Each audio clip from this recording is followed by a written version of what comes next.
আজকে শুরুতেই আমি শুরু করতে চাই একটি ঘটনা দিয়ে, যেটি আমাদের একটি ইমেইল। সেই ইমেইলটি আমি পড়ে শোনাচ্ছি। আশা করছি এই ইমেইলটি আপনাদের ভালো লাগবে। যেভাবে লিখেছেন আমি সেভাবে পড়ছি। আসসালামু আলাইকুম রাসেল ভাই, আমি জানি আপনি সব সময় ভালোর দলে, তাই আর জিজ্ঞেস করলাম না। আমার নাম সাইদুল ইসলাম রুবেল, বলছি গাজীপুর থেকে। আমি পেশায় একজন পুলিশ সদস্য। চাকরির সুবাদে অনেক জায়গায় যেতে হয়, অনেকের সাথে মিশতে হয় এবং আমাদের জীবনেও ঘটে যায় অনেক অদ্ভুত ঘটনা। ঠিক তেমনি একটি ঘটনা বলার চেষ্টা করছি। আমি আর দেরি না করে আমার ঘটনায় চলে যাই। ঘটনাটি ঘটেছে 2007 সালে আমার এক বড় ভাইয়ের সাথে। উনিও একজন পুলিশ অফিসার। উনি যেভাবে আমাকে বলেছেন আমি ঠিক সেভাবেই আমার মতো করে বলছি। সঙ্গত কারণেই বড় ভাইয়ের নাম প্রকাশ করা নিষেধ। আমি তখন চট্টগ্রাম জেলার কোনো একটি থানায়। সময়টা 1/2/2007, রাত আনুমানিক 12:30 হবে। আমি থানার সামনে দাঁড়িয়ে আমার আর এক কলিগের সাথে কথা বলছিলাম। হঠাৎ পেছন থেকে অপরিচিত একজন লোকের আওয়াজ শুনতে পেলাম। পেছনে ফিরে তাকাতেই দেখি লোকটার চোখে পানি। জিজ্ঞেস করলাম, কি হয়েছে তোমার? বলে, লোকটা একজন আদিবাসী। সেই লোকটা আমাকে কাঁদতে কাঁদতে বলল, স্যার, আমার বোন গলায় দড়ি দিয়ে আত্মহত্যা করেছে। আমি বললাম, কেন, কি সমস্যা ছিল তার? সে আমাকে বলল, আমি জানি না। আমি আর দেরি না করে তাড়াতাড়ি আর একজন পুলিশ সদস্যকে সাথে নিয়ে চলে যাই তার বাড়িতে। তার বাড়িটা ছিল পাহাড়ের ওপর। যেয়ে দেখি মেয়েটা সিলিং ফ্যানের সাথে ঝুলে আছে। তার চেহারায় একটা বীভৎস রূপ। একজন লোক দিয়ে লাশটি নামিয়ে থানায় নিয়ে আসলাম। তার পরদিন সেই লাশটির ময়না তদন্তের জন্য মর্গে পাঠানো হলো। ময়না তদন্ত শেষে লাশটি নিয়ে যেতে হবে স্বজনদের কাছে। দিনের ব্যস্ততার মাঝে হঠাৎ ওসি স্যারের ফোন। উনি বললেন, লাশটি আমাকে নিয়ে যেতে হবে। না বলার কোনো সুযোগ নেই। দিনের ডিউটি শেষ করে বাসায় ফিরলাম তখন আনুমানিক 10:30 বাজে, রাত। খাওয়া দাওয়ার পর আমি থানায় গেলাম। বলে রাখি, যে মেয়েটি মারা গেছে তার পরিবারের সদস্যরা বলল লাশটি রাঙামাটি নিয়ে যেতে হবে। কি আর করব? রাত 1টা বাজে একজন পুলিশ সদস্যকে সাথে নিয়ে একটি ছোট পিকআপ ভ্যানে মেয়েটির ভাই সহ রওনা দিলাম রাঙামাটির উদ্দেশ্যে। পাহাড়ি উঁচু নিচু রাস্তায় আমি গাড়ির সামনে বসে আছি। গাড়ির পেছনে ছিল আর একজন পুলিশ ও সেই মেয়ের লাশ এবং তার সেই ভাইটি। অনেকখানি রাস্তা যাওয়ার পর পেছন থেকে চিৎকার। গাড়ি থামিয়ে পেছনে দাঁড়ালাম। তারপর যা দেখলাম তা দেখার জন্য আমি প্রস্তুত ছিলাম না। দেখি মেয়েটার লাশটি গাড়ি থেকে রাস্তায় পড়ে গেছে। আমি বললাম, এটা কি করে সম্ভব? আপনারা জানেন, পিকআপ ভ্যানের এই ভ্যানের চারপাশে ডালা লাগানো থাকে, তাই কোনোভাবে লাশটি গাড়ি থেকে গড়িয়ে পড়া সম্ভব নয়। কিন্তু পিছনে থাকা পুলিশ আর মেয়েটির ভাই বলল, গাড়িতে একটা ঝাঁকুনি দিল এবং লাশটি গাড়ি থেকে ছিটকে পড়ে গেল। অনেক ভয় পাওয়ার পরও আমি নিজেই নিজেকে সান্ত্বনা দিলাম আর ওদের ভয় কাটানোর চেষ্টা করলাম। তারপর গাড়ির ড্রাইভারকে সাথে নিয়ে সবাই মিলে লাশটি আবার গাড়িতে তুললাম। আল্লাহর নাম নিতে নিতে যেতে লাগলাম, কিন্তু বুঝতে পারছিলাম না আমাদের জন্য আরো ভয়ঙ্কর কিছু অপেক্ষা করছে। আর একটু সামনে যেতেই দেখি গাড়ির ড্রাইভার কাঁপছে। আমি বললাম, কি হয়েছে, কাঁপছেন কেন? সে বলল, স্যার, আমার গাড়ির স্পিড মিটারের দিকে তাকান। আমি তাকিয়ে দেখি গাড়ির স্পিড 80 কিলোমিটার, কিন্তু গাড়ি চুলও নড়ছে না। এটা দেখে আমি আরো ভয় পেয়ে গেলাম। আমি ড্রাইভারকে অভয় দিয়ে বললাম গাড়ি থামিয়ে দিতে। গাড়ি থামাতে পেছনে চিৎকার। পেছনে গিয়ে দেখি লাশটি দাঁড়িয়ে আছে। আমার ভাইটির জ্ঞান হারিয়েছে। ড্রাইভারের কাছে পানি নিয়ে তার মুখে পানি দিলাম। তারপর ওর জ্ঞান ফিরে আসতে তাকে অভয় দিয়ে বললাম, লাশের রগে টান দিলে লাশ দাঁড়িয়ে যায়, এতে ভয় পাওয়ার কিছু নেই। এমন করতে করতে অনেক দূর থেকে ফজরের আজান আমাদের কানে এসে পৌঁছলো। শরীর যেন প্রাণ ফিরে পেল। তারপর আমাদের আর কোনো সমস্যা হয়নি। কিন্তু এই ঘটনার কথা মনে হলে এখনো আমার গায়ে কাঁটা দিয়ে ওঠে। ঘটনাটি যদি ভালো লাগে তবে লিসনারদের শোনাবেন। আমি 2010 সাল থেকে ভূত এফএমের নিয়মিত শ্রোতা। অনেক ব্যস্ততার মাঝেও অনেক কষ্টে ঘটনাটি লিখলাম। আমার পক্ষে স্টুডিওতে এসে বলা সম্ভব না, তাই পড়ে শোনালে অনেক খুশি হব। তারপরে তিনি তার ফোন নাম্বার শেয়ার করেছেন। জানি না কেমন লেগেছে আপনাদের কাছে ঘটনাটি। আমাদের পুলিশ সদস্য যারা আছেন, পুলিশ ভাইরা, তারা রাতে বিভিন্ন জায়গায় ডিউটি করেন এবং বিভিন্ন জায়গায় বিভিন্ন ধরনের ঘটনার সম্মুখীন হতে হয়। তারা যথেষ্ট সাহসী বলেই আমাদের পক্ষে তো কোনোভাবেই রাতের বেলায় এইভাবে কোনোভাবেই সম্ভব না। তো তাদের কাছ থেকে যখন কোনো ঘটনা পাই এবং তাদের ভয় ধরাতে পারে এরকম কোনো ঘটনা যখন পাই, তখন খুব অদ্ভুত লাগে। অপার্থিব ব্যাপারে যে ঘটনাটি পার্থিব না, সেই ঘটনাটি ভয় ধরাতেই পারে যে কারো মনে। তো যাই হোক, আমরা আলোচনায় পরে যাব, আপনাদের কথাও শুনবো। আপনারাও আপনাদের কেমন লাগছে সেই মতামত জানাবেন। আমি চলে যাচ্ছি আফনান ভাইয়ের কাছে আজকে প্রথমেই, এবং তার কাছ থেকে একটা ঘটনা শুনবো। আশা করছি এই ঘটনাটিও আপনাদের অনেক ভালো লাগবে। চলুন শুনে আসি আফনান ভাইয়ের ঘটনা। আফনান ভাই, আসসালামু আলাইকুম, কেমন আছেন? ওয়ালাইকুম আসসালাম, আলহামদুলিল্লাহ খুব ভালো আছি। আশা করি আপনারাও সবাই ভালো আছেন, লিসেনাররা তারাও সবাই খুব ভালো আছে। আসলে ভাই, এখন যে ঘটনাটি আমি শেয়ার করব, সেই ঘটনাটি শেয়ার করার আগে একটা কথা আমি বলে নিই। ঘটনাটি আমি যখন পাই আমার এক স্টুডেন্টের কাছ থেকে, আমি অনেক চিন্তা করেছি যে ঘটনাটাকে আমি বলবো কি বলবো না। কারণ এই ঘটনাটি একদম হরর কোনো সিনেমার কাহিনীর মতো মিলে যেতে পারে, বা কোনো হরর নাটকের সাথেও মিলে যেতে পারে হয়তোবা, আমি জানি না। কিন্তু ঘটনাটি শোনার পর আমার মনে হয়েছে যে এটা একটু আসলে বলা উচিত। কারণ এই ধরনের ঘটনা আমি আসলে সচরাচর পাই না আর কি। এই ঘটনাটা আমি পেয়ে গেছি, আলহামদুলিল্লাহ। তো এখন সরাসরি আমি ঘটনাতে চলে যাই। ঘটনাটির সময় রাসূল ভাই 1974 সাল।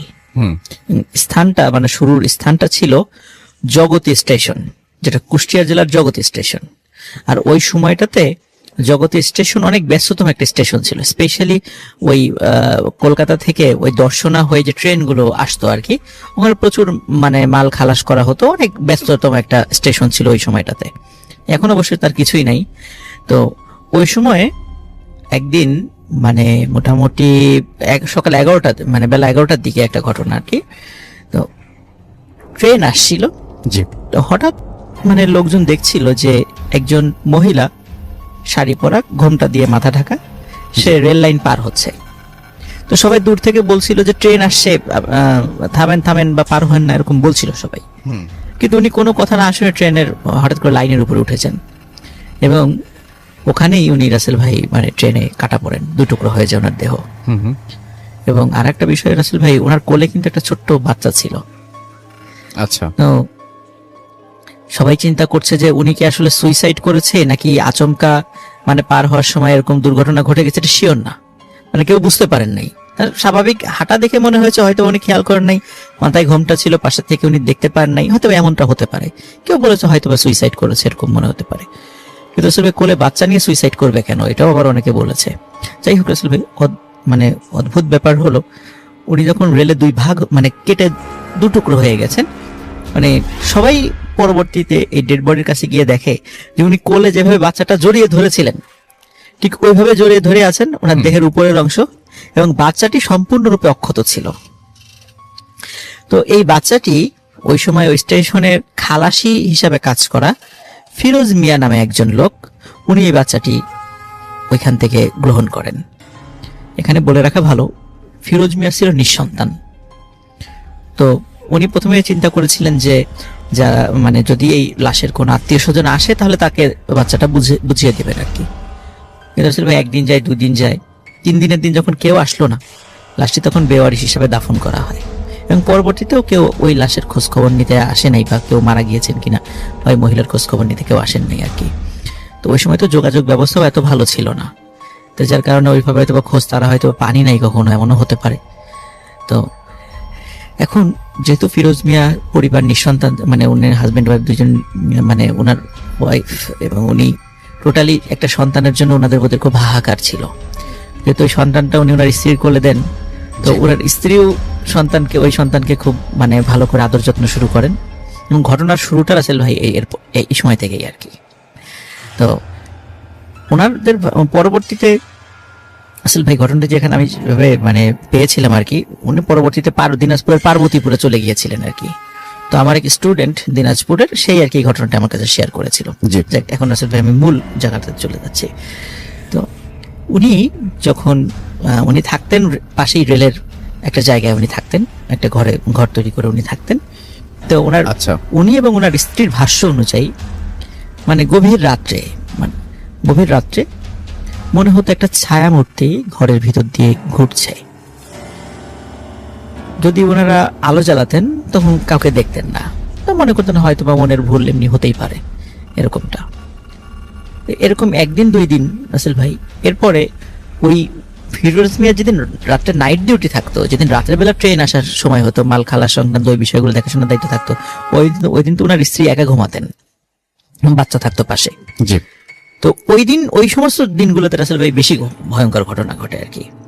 তো ওনার স্ত্রী একদিন মানে ফিল করছিলেন যে রাত্রেবেলা ঘুমের ঘোরেই যে উনি ওই বাচ্চার দিকে কাত হয়ে শুতেন এবং বাচ্চার গায়ের উপর হাত দিয়ে ঘুমাতেন, এটা ছিল ওনার অভ্যাস। তো রাত্রেবেলা উনি ফিল করছিলেন ওনার হাতের নিচে শূন্য, মানে কিছু নাই। তো উনি চমকে ওঠেন, কি ব্যাপার, কোথায় গেল বাচ্চা, কোথায় গেল? অন্ধকারের ভিতরে হাত দিয়ে দেখেন যে কোথাও মানে বিছানায় কোথাও নেই। তো চিন্তা করছেন আলো জ্বালাবেন, মানে ওই সময় ঘরে ইলেকট্রিসিটি ছিল না আর কি, হয়তো উনি হারিকেন জ্বালাবেন। তো উনি ঘরে যে চাঁদের আলো আসছিল তাতে উনি যতটুকু দেখছিলেন তখন মনে হচ্ছে একটা ছায়ামূর্তি এই বাচ্চাটিকে কোলে নিয়ে ঘুরছে। তখন উনি যখনই চিৎকার দেওয়ার সাথে সাথে তখন মনে হলো যে ওই ছায়ামূর্তি দৌড় দিয়ে এসে বিছানায় ওই বাচ্চাটিকে রেখে অদৃশ্য হয়ে গেল। তো তারপর উনি আলো জ্বালান, কাউকে দেখেন না। ওনার হাজবেন্ড যখন সকালবেলা আসে তখন তাকে এই ঘটনাটা বর্ণনা করা হয়। তখন ওরা বললেন যে হয়তো বা ওনারা ভালো কোনো হুজুরের কাছে যান যে আসলে ঘটনাটা কি সেটা জানার জন্য। তো হুজুর একটা দায়সারা একটা কথা বলে দেন যে এই বাচ্চার উপরে জিনের প্রভাব আছে, এই সেই এগুলো বলে একটা তাবিজ কবজ দিয়ে দেন আর কি, মানে দায়সারা একটা কথা। তো কিন্তু এই তাবিজ বা এইগুলোতে কিছুই কাজ হচ্ছিল না। ঘটনা কিন্তু রাসেল ভাই রেগুলার ঘটছিল এই ধরনের বিষয়গুলো। এখন তো ফিরোজ মিয়া চিন্তা করেন যেহেতু এই হতে পারে এই বাসায় সমস্যা, এরকম চিন্তা করে উনি যে কাজটা করেন এটা হলো উনি ওই জগতী স্টেশন থেকে উনি দিনাজপুরের পার্বতী স্টেশন ট্রান্সফার হয়ে চলে যান এবং ওইখানেই ওই বাচ্চাটা বড় হয় আর কি। তো ওইখানে যাওয়ার পরে এভাবে মানে বেশ এই রাতের বেলা এই ছায়ামূর্তির এই বিষয়গুলোটা না ওনারা বেশ একটু স্বাভাবিকভাবে পরবর্তীতে নিয়ে নেন। এটা যখন কিছুতেই কাজ হচ্ছিল না, অনেক মানে হুজুরের শরণাপন্ন হয়ে যখন কোনো কাজ হচ্ছিল না, এতটুকু কাজ হয় একটু কমে আসে এই ঝামেলাটা, কিন্তু এটা বন্ধ হচ্ছিল না। ওনারাও বিষয়টা একটু অভ্যস্ত হয়ে যান, যেহেতু বাচ্চার কোনো ক্ষতি হচ্ছে না বা তাদেরকে কোনো ভয় দেখাচ্ছে না, এই জন্য বিষয়টা ওনারা অভ্যস্ত হয়ে যান এবং বিষয়টা ওনারা পার্বতীপুর এসে বিষয়টা গোপন রাখেন। যেমন জগতীতে অনেকে জেনে ফেলেছিল, তো পার্বতীপুর এসে বিষয়টা গোপন রাখেন যাতে কেউ না জানে, আশেপাশের প্রতিবেশীরা না জানে। রাসেল ভাই এখানে একটা বিষয়, সেটা হলো ওই বাচ্চার আচরণে কিছু অদ্ভুত ব্যাপার ছিল। সেটা হচ্ছে যে এমনি নর্মালি আমরা বাচ্চারা দেখি বেশ চঞ্চল হয়, চঞ্চল প্রকৃতির হয়, কিন্তু ওই বাচ্চাটি ছিল বেশ মানে খুব শান্ত প্রকৃতির। মানে প্রথমে মানে ফিরোজ মিয়া এবং তার ওয়াইফ মনে করছে বাচ্চাটি হয়তো বা বোবা, সে হয়তো বা কথা বলতে পারে। তো বেশ বয়স হয়ে যাওয়ার পর আস্তে আস্তে সে বাবা বা মা এরকম বলা শুরু করে, তখন বোঝে যে না হ্যাঁ সে কথা বলতে পারে, কিন্তু সে খুবই কম কথা বলতো। মানে প্রয়োজন ছাড়া মানে মানে সেরকম তো কোনো শব্দও করতো না। মানে বাচ্চারা এমনি অনেক সময় শব্দ করে, সে প্রয়োজন ছাড়া ওরকম হয়তো শব্দও করতো না। তো যখন সে আস্তে আস্তে বড় হতে থাকে তখন তাকে স্কুলে ভর্তি করে দেওয়া হয়।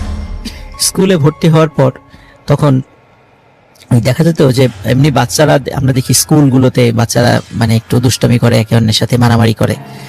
তো এখানে যেটা হতো সেটা হলো ওই বাচ্চার সঙ্গে যদি কেউ মানে মারামারি করতো, দেখা যায় ওই বাচ্চাটা বাসায় গিয়ে খুব অসুস্থ হয়ে পড়তো। আচ্ছা, তো এইটা একটা অদ্ভুত ব্যাপার। তো এটা প্রথম দিকে কেউ ওইভাবে বেশ স্বাভাবিকভাবে নিয়েছিল, কিন্তু পরবর্তীতে এই বিষয়গুলো মানে যখন বাচ্চার গার্জিয়ানরা এই বিষয়গুলো একটু একটু একটু করে অনুধাবন করতো এবং কানাঘোষা করতো, আস্তে আস্তে এই বিষয়গুলো তখন চাউর হয়ে যায়। তখন একটা কথা হয় যে এই বাচ্চাটা হলো মানে আমরা যেটা বলি যে অলক্ষী, অপায়া, এই ধরনের কথাগুলো যেগুলো বলে থাকি, বা ডাইনি, এই টাইপের কথা, যে ওর সাথে মিশতে দেওয়া যাবে না বাচ্চাদেরকে। তখন হয়তো কি বাচ্চাদের মানে গার্জিয়ানরা ওর সাথে কাউকে মিশতে দিত না। তো এইভাবে ওই মেয়েটি আবার খুব নিঃসঙ্গ বোধ করতো, কিন্তু খুব প্রয়োজন ছাড়া কখনো কথা বলতো না কারোর সাথে। এইভাবে সে বড় হতে থাকে। তো এর মধ্যে রাসেল ভাই যেই বিষয়গুলো দেখা যাচ্ছে যে দিন যেতে থাকে, সেও বড় হতে থাকে এবং একটা সময় তার বিবাহের সময়ও চলে আসে। বিবাহের সময় আসলে এইখানেই রাসেল ভাই সবচেয়ে অদ্ভুত যে ঘটনাটি ঘটে আর কি, সেটা হচ্ছে যে যখন মেয়েকে সাজিয়ে বসিয়ে রাখা হয়েছিল বিয়ের দিন, তখনও মানে ছেলে পক্ষ থেকে বাসা থেকে লোক আসে নাই, তখন যে ফিরোজ মিয়া সে ওই মেয়ের কাছে গিয়ে একটা অদ্ভুত ব্যাপার দেখে যে ওই মেয়ে কোনো একটা মহিলার সাথে কথা বলছে। তো এই কথা বলছে এবং ওই মহিলাটা দেখার পরে ফিরোজ মিয়া চিন্তা করছেন এই মহিলাটাকে আমি কোথায় যেন দেখেছি। আচ্ছা, উনি খুব অবাক হয়ে যান যে কোথায় দেখেছি তাকে, চিন্তা করতে থাকেন, মানে চিন্তা করতে থাকেন যে বহুদিন আগে কোথায় যেন দেখেছি, কিন্তু মনে করতে পারছেন না। তখন যখন ফিরোজ মিয়া ওই মহিলাটাকে দেখেন, তখন ওনার ফিরোজ মিয়ার চোখের সামনেই ওই মহিলাটি অদৃশ্য হয়ে যান। আচ্ছা, এবং ফিরোজ মিয়া ভয় পেয়ে তার মেয়েকে জিজ্ঞেস করেন যে এই তোমার পাশে তুমি দিব্যি হেসে কথা বলছিলে, এ কে? বলে ইনি আমার আম্মা। তখন ফিরোজ মিয়া চিনতে পারে ওই যে রাসেল ভাই ওই যে রেলে যে কেটে গিয়েছিল যে মহিলাটা, আসলে ওটা উনি ওই ফিরোজ মিয়া সেই মহিলাটাকে ওখানে দেখেছেন ওই বাচ্চার পাশে, মানে ওই মেয়েটার পাশে আর কি। তখন উনি চিন্তা করেন যে এটা কিভাবে সম্ভব, ওই মহিলাটা তো মারা গেছে, তাহলে কি এতদিন যে ছায়ামূর্তির যে বিষয়গুলো আমরা দেখেছি, আমরা যেটাতে অভ্যস্ত, তাহলে কি এই মহিলাই কি সেটা ছিলেন? আর আরেকটা রাসেল ভাই, যখন মেয়েটির বিয়ে হয়ে যায়, অদ্ভুত ব্যাপার হলো বিয়ের পরে সে যখন হাজবেন্ডের মানে ওই পরিবারে যখন গিয়েছে, এরপর থেকে কিন্তু আর কখনো কেউ ওই ছায়ামূর্তিকে দেখে নাই। এটা রাসেল ভাই একটা অদ্ভুত ব্যাপার, যে হয়তোবা ওই ফ্যামিলিতে যদি ওরকম কোনো ভৌতিক ঘটনা ঘটতো, তাহলে তার শ্বশুর বাড়ির লোকজন হয়তোবা মেয়েকে মানে বাপের বাড়ি পাঠিয়ে দিত, বা সেখানে কোনো অশান্তি হওয়ার ভয় থাকতো। ওই পরিবারে কিন্তু কখনো এই ধরনের ঘটনাটা দেখা যায় নাই। তো এই বিষয়টা রাসেল ভাই, যদিও আমি স্টোরিটা ছোট, তো এই স্টোরিটা যখন আমার কাছে প্রথম আসে, তখন আমি কিছু কিছু মানে মুভির কিছু কিছু কাহিনীর সাথে আমি একটু মিল পেয়েছিলাম। আমি যত মানে চেষ্টা করেছিলাম এটা সত্যতা যাচাই করার জন্য। তো এইখানে একটা রাসেল ভাই একটা বলে রাখা ভালো, সেটা হলো যে এটা আমাদের মনে হতেই পারে হয়তোবা ওই মায়ের আত্মা হয়তোবা সেখানে এসে এতদিন ছিল, এটা মনে হতেই পারে, কিন্তু আসলে এটা আমি বলে রাখি যে অনেক সময় দেখা যায় রাসেল ভাই আমাদের কিন্তু মানে আমাদের সাথেও কিন্তু অনেক জিন থাকে, যেটা আমরা হয়তো টের পাই না। তো অনেক সময় অনেক লোকের সাথে ভালো জিন থাকে, কিন্তু লোকটা যখন মারা যায় তখন ওই জিনটা চেষ্টা করে যে পরবর্তীতে তার হয়তো কোনো উপকার করার জন্য। তখন দেখা যাচ্ছে যে তার রূপ ধরে বা তার সুরতে বা বিভিন্ন সময়, এটা হয়তো মাইনুদ্দিন ভাই ভালো বলতে পারবেন আমার কথা ঠিক আছে কিনা, যে অনেক সময় দেখা যায় যে এরকম উপকারগুলো তারা করে থাকেন। হয়তো এরকমটা হতে পারে যে ওই মায়ের সুরতে বা ওই মানে যে ছায়ামূর্তিটা, ওইটা একটা জিন ছিল, যেটা মেয়ের বিবাহের আগ পর্যন্ত চেষ্টা করেছে তাকে বিভিন্ন বিপদ আপদ থেকে রক্ষা করার জন্য, এবং বিবাহের পরে তাকে আর কখনো দেখা যায়নি। আর একটা রাসেল ভাই, ওই মেয়ে মানে স্বাভাবিকভাবে ঘর সংসার করতো, পরবর্তীতে তার ঘরে দুটা সন্তান হয়, দুটা ছেলে হয় এবং একটা মেয়ে হয়। তো ছেলে যখন বড় হয়ে যায় এবং ছেলে যখন বিয়ে দেয়, তখন ছেলে কর্মসূত্রে মানে অন্য জায়গায় চলে আসেন। তো ঠিক কোথায় গিয়েছেন ঠিক বলতে পারেন, হয়তো বরিশাল বা ঢাকা, এরকম আমাকে বলেছে, হয়তো বরিশাল বা ঢাকা চলে যান, এবং ওই মহিলাটাও তার ছেলের সাথে বরিশাল বা ঢাকাতে চলে আসে। তারপর থেকে ওনাদের সম্পর্কে আর আসলে ওরকম কোনো কিছু জানা যায় নাই। তবে এই ঘটনাটা মোটামুটি অত্র এলাকায় বেশ পরিচিত একটা ঘটনা। এটা ছিল রাসেল ভাই আমার প্রথম story. Thank you so much, আপনার ঘটনার জন্য আপনাকে অনেক অনেক ধন্যবাদ। যাই হোক, আমরা চলে যাব এখন হাফেজ মাইনুদ্দিন ভাইয়ের কাছে এবং তার কাছ থেকেও আমরা আরো একটা ঘটনা শুনবো। মাইনুদ্দিন ভাই, সালাম আলাইকুম, কেমন আছেন? ওয়ালাইকুম আসসালাম, আলহামদুলিল্লাহ ভাইয়া ভালো। ওকে, কোথায় গিয়েছিলেন একটু আমাদেরকে জানান এবং কি ঘটনা নিয়ে এসেছেন সেখান থেকে আমাদের জন্য। জি ভাই, আমি তো বেশ কতদিন ঢাকার বাইরে সফর করতেছি, তবে আজকে জি। যে ঘটনাটা আমি শেয়ার করব সেটা ঢাকারই এবং একটি মাদ্রাসার। এটা আমাদের ঢাকা লালবাগেরই। জি সেটা এখানে একটি মাদ্রাসায় বয়স্কদের রাত্রিবেলায় আরবি শেখানো হয়। তো রাত 10টার দিকে সেই বয়স্কদের নিয়ে আরবি পড়াতে বসে। তো সেইখানে একজন বয়স্ক বৃদ্ধ লোক আরবি শিখতে আসে। তো উনিও খুব হাজি সাহেব, খুব ভালো, উনি আরবি শিখে এবং বিশেষ করে ওনার সাথে যে উস্তাদ যে আরবি শেখায় তার সাথে এমন একটা ভালো সম্পর্ক হয়ে গেছে, খুব কাছের মতো, এবং তার ফ্যামিলির সাথে মিশে গেছে।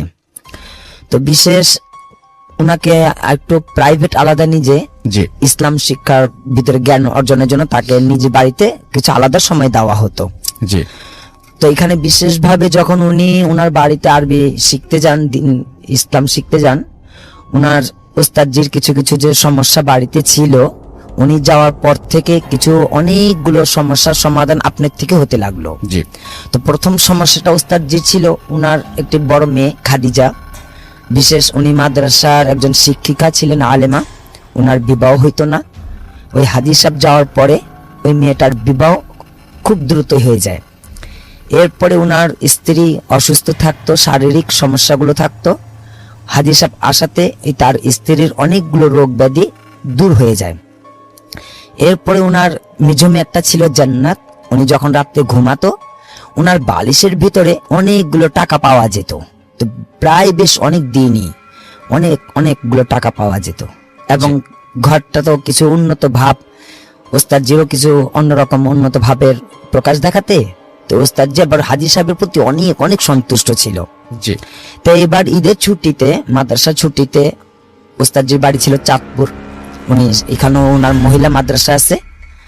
তো উনি ছুটি বাড়িতে তার পরিবারকে সবাইকে নিয়ে সেই দেশে বাড়িতে যান বেড়াতে। জি তো সেই হাজি সাহেব ওস্তাদজি ওখানকার মসজিদে ঈশার নামাজ পড়ার পরে তার সাথে সাক্ষাৎ হয়। তো ওস্তাদজি অবাক হয়ে যায়, হাজি সাহেব এখানে কেন? উনি তো ঢাকায় আমাদের কাছে বয়স্ক লোকদের সাথে আরবি পড়তে বসে, বা আমার ফ্যামিলিতে ঢাকায় আসে, জি। কিন্তু উনি চাঁদপুরে রাত্রে ঈশার নামাজ পড়ে আমার মসজিদে। উনি দেখে খুব খুশি যেমন হন এবং অদ্ভুত হন উনি, যে উনি কি করে আসলো, অবাক হয়ে যান। অবাক হয়ে যায়। তো ওনাকে এই কথা জিজ্ঞেস করেন যে হাজি সাহেব আপনি এখানে কেন? তো উনি বলতেছে আমি সবখানেই যেতে পারি। আচ্ছা তো সেটা আবার ওস্তাদজি মাথা ভিতরে আনেনি যে উনি কথাটা কেন বলতেছে যে আমি সবখানে যেতে পারি। হাজি সাহেব বলতেছে আমি সব জায়গায় যেতে পারি, সব জায়গায় আমার যাওয়া যায়। তো বলছে ঠিক আছে, আপনি আসছেন আমার বাসায় আসেন, বেড়াই দিলেন। তো ওস্তাদজির ঘরে নিয়ে যাওয়া হয়। সেখানে উনি কিছুক্ষণ কথাবার্তা বলে এবং তার মাদ্রাসাতেও, যে মাদ্রাসা মহিলা মাদ্রাসা আছে সেখানে নিয়ে বসায় দপ্তরে। জি কিন্তু ঘটনা হঠাৎ রাত্রিবেলায় যেটা ঘটে, জান্নাত অর্থাৎ মেজ মেয়েটাকে খুঁজে পাওয়া যাচ্ছিল না। হুম হাজি সাহেবও সেখানে নেই এবং তার মেজ মেয়ে উনিও নেই। সে জান্নাতকে খুঁজে না পাওয়াতে উস্তাদের কাছে খবর আসলো যে আমরা খুঁজে আশপাশে তার আত্মীয় স্বজন সব বাড়িতে তালাশ করলাম, রাত হয়ে যাচ্ছে, মেয়েটাকে তো খুঁজে পাচ্ছি না। জি তো উস্তাদজিও হলো যে হাজি সাহেবকে তো বিদায় দেওয়ার আগে তো দেখলাম না, তো হাজি সাহেবও নেই, ওনার মেয়েটাকেও তালাশ করতে যাচ্ছে না। তো হাজি সাহেবের আবার একটি মাসালা জানা ছিল, সেটা হচ্ছে সূরা ওয়াদ-দুহা এক বসায় 2000 বার পড়লে নিখোঁজ ব্যক্তির সন্ধান মেলে। আচ্ছা তো ওস্তাদজি উজু করে সেই দুহা সূরাটা পড়া শুরু করে দিল। যখন পড়তেছিল বেশ সম্ভবত কয়েকবার পড়াতেই নাকি সেই জিন অর্থাৎ হাজি সাহেব জি উনি হাজির হয়ে গেলেন। হাজির হয়ে বলতেছেন ওস্তাদজি আপনি কেন চিন্তিত হচ্ছেন, আপনি পরেশান কেন? আপনার মেয়েটাকে আমি নিয়ে গেছি। এই কথা শোনার সাথে সাথে ওস্তাদজি নাকি উনি অজ্ঞান হয়ে যান, অচেতন হয়ে যান। তখন তার ফ্যামিলি সবাই আসে, আসার পরে পানি দেয়, এবং যখন সে চোখটা খুলে জ্ঞানটা ফিরে আসে, তখন এই ওস্তাদজি বলে সবাইকে, এই তোমরা এখন কেউ আমার মেয়েকে নিয়ে ভাবনা না, কেউ আমার মেয়েকে খোঁজো না, আমি বুঝতে পারছি কি হয়েছে, তোমরা তোমাদের কাছে থাকো, আমি পরে দেখব। ওস্তাদজি শুধু এই কতটুকু বলার পরে রাত্রিতে সে উজু করে মানে 2 রাকাত নামাজ পড়ে আল্লাহ সাহায্য নেন। সেখানেও সেই হাজি সাহেব হাজি এসে বলতেছে যে ওস্তাদজি আপনি কেন চিন্তা করতেছেন, আমি আপনার মেয়েকে আমি সাথে করে নিয়ে গেছি, আমি জিন এবং আমি আপনার কাছে লেখাপড়া, আমি কোরআন শিখতাম, আমি আপনার কাছে আসছি, ওকে আমার খুব পছন্দ, আমি আপনার শহরে যেগুলো হতো সব আমি করে দিতাম। তো বলতেছে আপনি এখন ঢাকায় ফিরে যান, ওই ঢাকা ফিরে গেলে আমি সেইখানে আপনার মেয়েকে ফিরিয়ে দেব। তো ওস্তাদজি বলতেছে এটা কেমন, তুমি অনেক বয়স্ক। তখন জিজ্ঞেস করলো তুমি কার সাথে কিভাবে থাকলা, কি কোথায় আসো? তখন সেই উনি বলতেছে যে আমার নাম রফিকুল্লাহ। সেই জিনটা বলতেছে যে আমার নাম, হ্যাঁ হ্যাঁ, বলতেছে যে রফিকুল্লাহ এবং আমার মাও আমার সাথে থাকে এবং 900 বছর বয়স, উনি অনেক বড় আলেম, অনেক ভাষা জানে। এরপরে উনি বলতেছে আপনি যে ঢাকা ফিরে যান সেখানে আপনার মেয়েটাকে ফিরিয়ে দেব। তো ওস্তাদজি দিনের বেলাতে কাউকে ওনার পরিবারকে বলেন তোমরা আইসো, আমি এখন ঢাকা চলে যাই।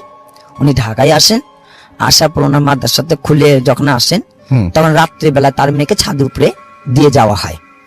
তো কিন্তু তার ওস্তাদজির কাছে একটা অনুরোধ সেটা থাকে যে এই মেয়েটাকে বিবাহ দেওয়া যাবে না, আচ্ছা, যে আপনি মেয়েটাকে বিবাহ দিতে পারবেন না কোথাও, এবং আমাকে এর কাছ থেকে আলাদাও করতে পারবেন না, আমি ওর সাথে সব সময় থাকবো, একে ছাড়বো না কোনোদিন। তো ওস্তাদজি আমাকে ডাকাইছিল, যে ওস্তাদজি ডাকাইছে, আমি ওনার কাছে কিতাবও পড়ছি, উনি আমার শিক্ষক। সেই ওস্তাদজি আমাকে নিয়ে বসাইলে বলল যে দেখ বাবা এরকম এরকম সমস্যা পড়ে গেছি, তুমি একটু কথা বলো এবং দেখো কি করা যায়। তো আমরা তার সাথে কথা বলি। তো উনি একটি কথাই আর কি আমাদের কাছে অনুরোধ রাখে যে আমি জান্নাতকে কোনোদিন হারাবো না, আমি জান্নাতকে কোনোদিন ছাড়বো না, আমি জান্নাতের সাথেই থাকবো এবং ওকে বিবাহ দেওয়া যাবে না, আমি ওর কোনো ক্ষতি করব না, ও যেভাবে আছে সেভাবে ঠিক থাকবে, কিন্তু ওকে কোনোদিন বিবাহ দেওয়া যাবে না। তা আমি পরবর্তীতে বলছি ঠিক আছে এখন আপনি চলতে থাকেন, যেহেতু আপনি একটি বয়স্ক জিন, খুব বৃদ্ধ, আর ও তো এখন অল্প বয়সের একটা মেয়ে, বলছে কোনো সমস্যা নেই, আমি ওর কোনো ক্ষতি করতে যাবো না। এই ঘটনাটাই চাইছিলাম। Thank you so much, thank you আপনার ঘটনার জন্য। আমরা আপনাকে অনেক ধন্যবাদ। চলে যাব আরো একটি ঘটনায়। এটি আফনান ভাইয়েরই একটি ঘটনা এবং এই ঘটনাটি কিন্তু আগের চাইতে তুলনামূলকভাবে বড়। আগের ঘটনা ভালো লেগেছে, এই ঘটনা তো ডেফিনেটলি ভালো লাগবে। চলুন শুনে আসি আফনান ভাইয়ের কাছে। আফনান ভাই, থ্যাংক ইউ সো মাচ আরো একটা ঘটনা নিয়ে আসার জন্য। পরপর দুইটি ঘটনা আপনি আজকে আমাদের শোনাবেন। প্রথম ঘটনাটি অলরেডি আমরা অনেক প্রশংসা পেয়েছি, সেকেন্ড ঘটনাটিও আশা করছি অনেক ভালো হবে। ধন্যবাদ রাসেল ভাই। আমি গত মাসের একদম শেষ দিকে খুলনাতে গিয়েছিলাম ক্লাস নিতে। তো খুলনাতে আমাদের রেডিও ফুর্তি, স্পেশালি এই ভূত এফএমের অনেক ফ্যান। তো আমি ওখানে গেলেই মোটামুটি অনেকের সাথে দেখা হয়। তো ওখানে স্পেশালি এক ভাই আছে সৈকত ভাই, উনি আসেন আমার সাথে দেখা করতে। তো সৈকত ভাই একটা ছেলেকে নিয়ে আসছিল, নাম হলো রূপম। তো এই রূপমের কাছ থেকে রাসেল ভাই ঘটনাটি কালেক্ট করেছি। ওকে, তো ওই আমাকে এই ঘটনাটি বলেছে। ঘটনাটি শুনে আমার কাছে খুব অদ্ভুত লেগেছে। আমি রাসেল ভাই আমি শিওর না যে আমি এই ঘটনার কাছাকাছি কোনো ঘটনা এর আগে আমি বলেছি কিনা, আমার ঠিক মনে পড়ছে না। তবে রূপম বেশ ইনশিওর করেছে, মানে ঘটনার একদম মানে প্লেস থেকে শুরু করে এভরিথিং, সবকিছু। আমি এখন রাসেল ভাই সরাসরি ঘটনাতে চলে যাচ্ছি। ঘটনাটির সময়টা রাসেল ভাই 1996 কি 98 এই সময়ের দিকে। ঘটনাটির স্থান হলো গোপালগঞ্জের কোটালীপাড়ার আমবাড়ি নামক স্থান আছে সেখানে। আমি যদিও কখনো রাসেল ভাই যাই নাই, হয়তো যারা আছেন হয়তো বা শুনে থাকবেন আর কি ওই জায়গার। তো ওই জায়গার ঘটনা। তো এই সময়টায় মানে ছিল ধরেন যে ওই যে কালবৈশাখীর বা বৈশাখ মাসের এই সময়টাতে আর কি, যখন মোটামুটি বজ্রপাত হয়। তো এর মধ্যে কি হয়েছিল ভাই, বজ্রপাতে ওই এলাকার একজন লোক মারা যান। ছিলেন কৃষক, মোটামুটি কৃষিকাজ করার সময় মারা যান আর কি বজ্রপাতে। তো স্বাভাবিকভাবেই তাকে দাফন করা হয়। তো ওই গ্রামেরই, ওই আমবাড়ি গ্রামেরই পাশে আর একটা গ্রাম আছে, নাম হলো ধরল। এই গ্রামটার নাম হলো ধরল। ধরল, এই ধরল নামের ওই গ্রামের 3 বন্ধু আছে, মানে বেশ মানে তারা অ্যাডাল্ট আর কি, মানে ছোট কেউ না, বেশ মানে পরিণত বয়স্ক। তো তারা ওই যে শুনেছে অনেক সময় মানুষের কাছে যে এই বজ্রপাতের লোক মারা গেলে তাদের লাশে নাকি ওই ম্যাগনেট জাতীয় কিছু থাকে। তো তারা চিন্তা করেছে, একটা কথা এমনিতেই কিন্তু আমরা প্রচলিত আছে শুনতে পাই, তাই না? জি জি, হ্যাঁ, এই ধরনের কথা প্রচলিত আছে। যদিও এই ঘটনা আসলে কি সত্য কিনা আমরা কেউ জানি না, হতে পারে নাও হতে পারে। তো এরা চিন্তা করে, যেহেতু তারা এরকম শুনেছে, তারা চিন্তা করে যদি আমরা এই লাশটা চুরি করতে পারি চুরি করতে, মানে তারা নিজেরাই চিন্তা করছে আর কি, মানে এমন না যে তাদেরকে কেউ অফার করেছে বা এই টাইপের কিছু না, তারা নিজেরাই চিন্তা করছে যে আমরা যদি লাশটা চুরি করতে পারি তো এই লাশটা নিয়ে আমরা অনেক দূরে গিয়ে মানে বিক্রি করে দিব, আচ্ছা বা এটা ওখান থেকে সরিয়ে এনে অন্য জায়গায় পুঁতে রাখবো, যখন কঙ্কাল হয়ে যাবে কঙ্কালগুলো বিক্রি করবো, মানে এরকম একটা প্ল্যান তাদের ছিল আর কি। তো তারা কি করে যে ওই রাত্রেই, মানে যেদিন কবর দিয়েছে বিকালে, ওই রাত্রেই তারা লাশটা মানে চুরি করার একটা পরিকল্পনা করে। তো যে পরিকল্পনা সেই কাজ, তো হাতে টর্চ লাইট নিয়ে গেলে পারে আলো বেশি হবে, অনেক দূর থেকে দেখা যাবে, মানুষ সন্দেহ করতে পারে, এই জন্য তারা কি করছে একদম নিবু নিবু টাইপের মানে আলো কমিয়ে হারিকে নিয়ে গেছে আর কি, যাতে কোনো মতে একটু সামনের জায়গাটা দেখা যায় এইভাবে আর কি। তো তারা ওই মানে ওই আমবাড়ির ওই গোরস্থানে আসে ধরল গ্রাম থেকে রাতের বেলা। তো ওরা যখন গোরস্থানে এসেছে, আসার পরে ওই কবরটা তারা দিনের বেলাও দেখে আসছিল, যে রাতের বেলা সেজন্য সরাসরি আমরা মানে চিন্তা অসুবিধা না হয়। তো যথারীতি যেই চিন্তা সেই কাজ, কবর খোঁড়া শুরু করেছে, খুঁড়তে খুঁড়তে একদম বাঁশটা সরানোর পরে লাশ বের করে ফেলেছে। আচ্ছা কবরের মধ্যে দুজন নেমেছে, আরেকজন উপরে আছে, মানে তোলার জন্য উপরে। যখনই উপরে উঠিয়েছে এবং তুলবে, হঠাৎ দূর থেকে কে যেন চিৎকার করছে, এই ওখানে কে, ওখানে কে। আসলে কবরস্থানের পাশেই আরেকজনের বাসা ছিল, তো উনি হয়তো বা মুরব্বী, হয়তো বা রাত্রে ওয়াশরুমে যাওয়ার জন্য বাসা থেকে বের হয়েছে। তো কবরস্থানের যেহেতু পাশে থাকার কারণে কবরস্থান সম্পর্কে মোটামুটি ধারণা আছে। হঠাৎ করে রাতের বেলা একটু আলো দেখে না সন্দেহ হয় যে কি ব্যাপার। আবার আলোর আশেপাশে তো রাসেল ভাই কেউ থাকলে এবার অনেক দূর থেকে টের পাওয়া যায়। তখন ওর মনে হচ্ছিল কারা যেন কি করছে। আবার চিন্তা করছে যে গ্রামের সাধারণত এত রাতের বেলা তো লাশ দাফন করার কথা না, আর লাশ এত রাত্রে দাফন করলো রাসেল ভাই যে ওই সময় যে হেঁচাক বাতি ছিল, এখন তো দেখা যায় না, তো ওই হেঁচাক বাতি নিয়ে আসে। তো এরকম কেন, তো উনি বলছে ওখানে কে। তখন ওরা চিন্তা করে সর্বনাশ, ধরা খেয়ে গেছি। তো তখন ওরা লাশটা ওই রকমই ফেলে তিনজন ওই ভোদৌড় ওখান থেকে চলে যায়, আবার তাদের গ্রামে চলে যায়। তখন ওই লোক ওই কবরস্থানে এসে ওই হারিকেনের আলোতে দেখে যে এই অবস্থা, সকাল বিকালে লাশ দাফন হয়েছে এই অবস্থা। তখন উনি আশেপাশের লোকজনকে ডেকে তোলেন, আশেপাশে যারা ছিলেন। তো সবাই এসে আবার যথারীতি ওই পরিবারের লোককে খবর দেয়, ওই রাত্রেই আবার মানে ওই লাশটা আবার যথাস্থানে রেখে উপরে বাঁশ দিয়ে আবার ঠিকঠাক মতো কবরটা দিয়ে দেওয়া হয়। রাসেল ভাই, এই ঘটনার পর থেকেই আসলে মানে ঘটনাটার মানে মূল ঘটনা শুরু আর কি। যেই তিনজন ওই রাত্রে বাড়িতে চলে যান এবং রাত্রেবেলা বাসায় গিয়ে যার যার বাড়িতে গিয়ে ঘুমিয়ে পড়েন, আর যেহেতু তারা ধরা পড়ে নাই, সুতরাং বলে দেয় যে এই ঘটনা যেন আমরা কখনোই কেউ না জানে, জানলেই তো অনেক সমস্যা হবে। আর রাসেল ভাই, এটা নিয়ে তারা অনেকে চিন্তাও করেন নাই, ওটা ছিল একদম অজপাড়া গায়ের মতো। তারা চিন্তা করছে হয়তো বা কাফন চোরের কাজ, এটা কাফন চুরি করতে আসছিল, পারে নাই, সিমিলার এরকম তারা মনে করেছে। তারা আসলে ওই ম্যাগনেট বা এই টাইপের কিছু এই ধরনের চিন্তা আসলে মানে গভীর চিন্তা করেইনি। জি জি, মানে ওইভাবে তারা চিন্তাও করে নাই যে এরকম হতে পারে। তারা কাফন চোর অনেক বহু আগে থেকেই তো এই ধরনের ঘটনা ঘটে থাকে। তো যাই হোক, তো ওই রাত্রেই ওই তিন বন্ধু সবাই একই স্বপ্ন দেখে। কি ছিল স্বপ্নটা? যে ওই যে লাশটা চুরি করতে গিয়েছিল, ওই লাশটার তো তারা চেহারাটা খুলে ফেলেছিল যে কেমন দেখা যায় আর কি, মানে যখন উঠাবে আর কি, তখন দেখে ওই লাশটা মানে বিভৎস চেহারায় এসে আস্তে আস্তে সাপের আকৃতি ধারণ করে। আচ্ছা, সাপের আকৃতি ধারণ করে ওদেরকে ধাওয়া করতে থাকে এবং ধাওয়া করার একটা পর্যায়ে তাদেরকে ছোবল মারে। আচ্ছা, এই স্বপ্ন দেখার পরে সকালবেলা তিন বন্ধু আবার এক জায়গা হয়ে সবাই, একজন বলে যে আমি তো এই স্বপ্ন দেখেছি, আরেকজন বলে হ্যাঁ আমিও তো দেখেছি, আরেকজন বলে আমিও তো দেখেছি। তিনজন সবার সেম স্বপ্ন, সবাই একই স্বপ্ন। স্বপ্নটা কিন্তু বেশ ভয়ঙ্কর। জি রাসেল ভাই, এবং শুধু রাসেল ভাই একবার দেখে না, ওরা প্রতি রাত্রে এটা দেখতে থাকে, আর প্রতি রাত্রেই দেখতে থাকে এবং চিৎকার চেঁচামেচি করতে থাকে, সাপ সাপ সাপ বলে চিৎকার চেঁচামেচি করতে থাকে। আচ্ছা, তো এটার স্বপ্নের বিষয় গেল। এর মধ্যে কি হয় রাসেল ভাই, ওদের বাড়ির উঠোনে এই সাপের উপস্থিতি দেখা যায়।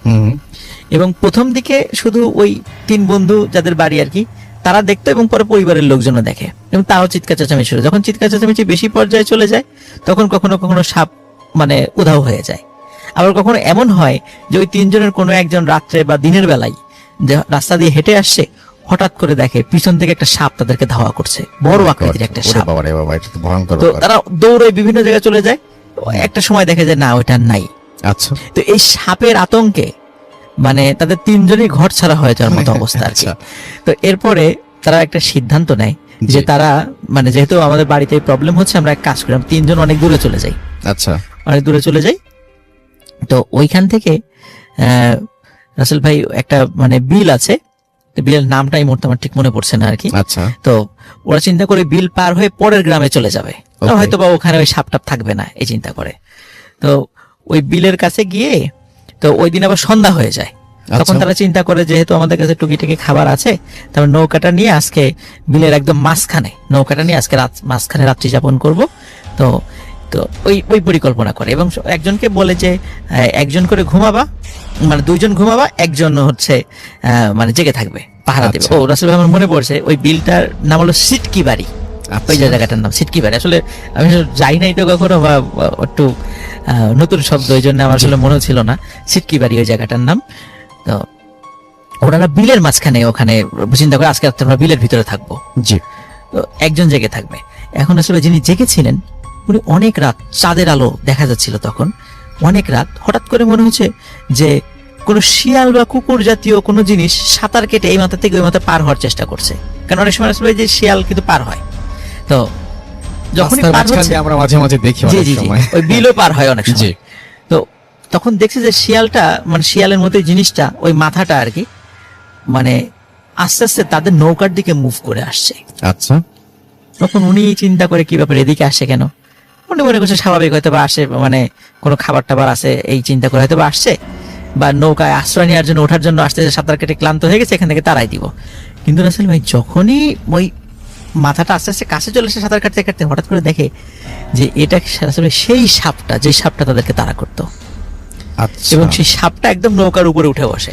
এবার সে তারা বাস্তবেই দেখতে জি, পাচ্ছে এটা। একদম বাস্তবে তারা একদম নৌকার উপরে উঠে বসে, এবং সে যখন সাপ সাপ করে সবাই যদি আরেকটু মনে করে দেন এই টাইমটা কেমন ছিল, কোন সময়টা? টাইমটা রাসেল ভাই রাত 1টা-2টার দিকে। 1টা-2টার দিকে, ওকে। তো তখন অন্য দুইজনও ঘুমের ঘরে চিৎকার করে উঠতে থাকে, এবং তারা ঘুমের ভিতরে এত ভয় পায়, এবং তিনজন একত্র চিৎকার। আর রাসেল ভাই চতুর্দিকে ওইভাবে কোনো বাড়িঘর নাই, বিলের মাঝখানে।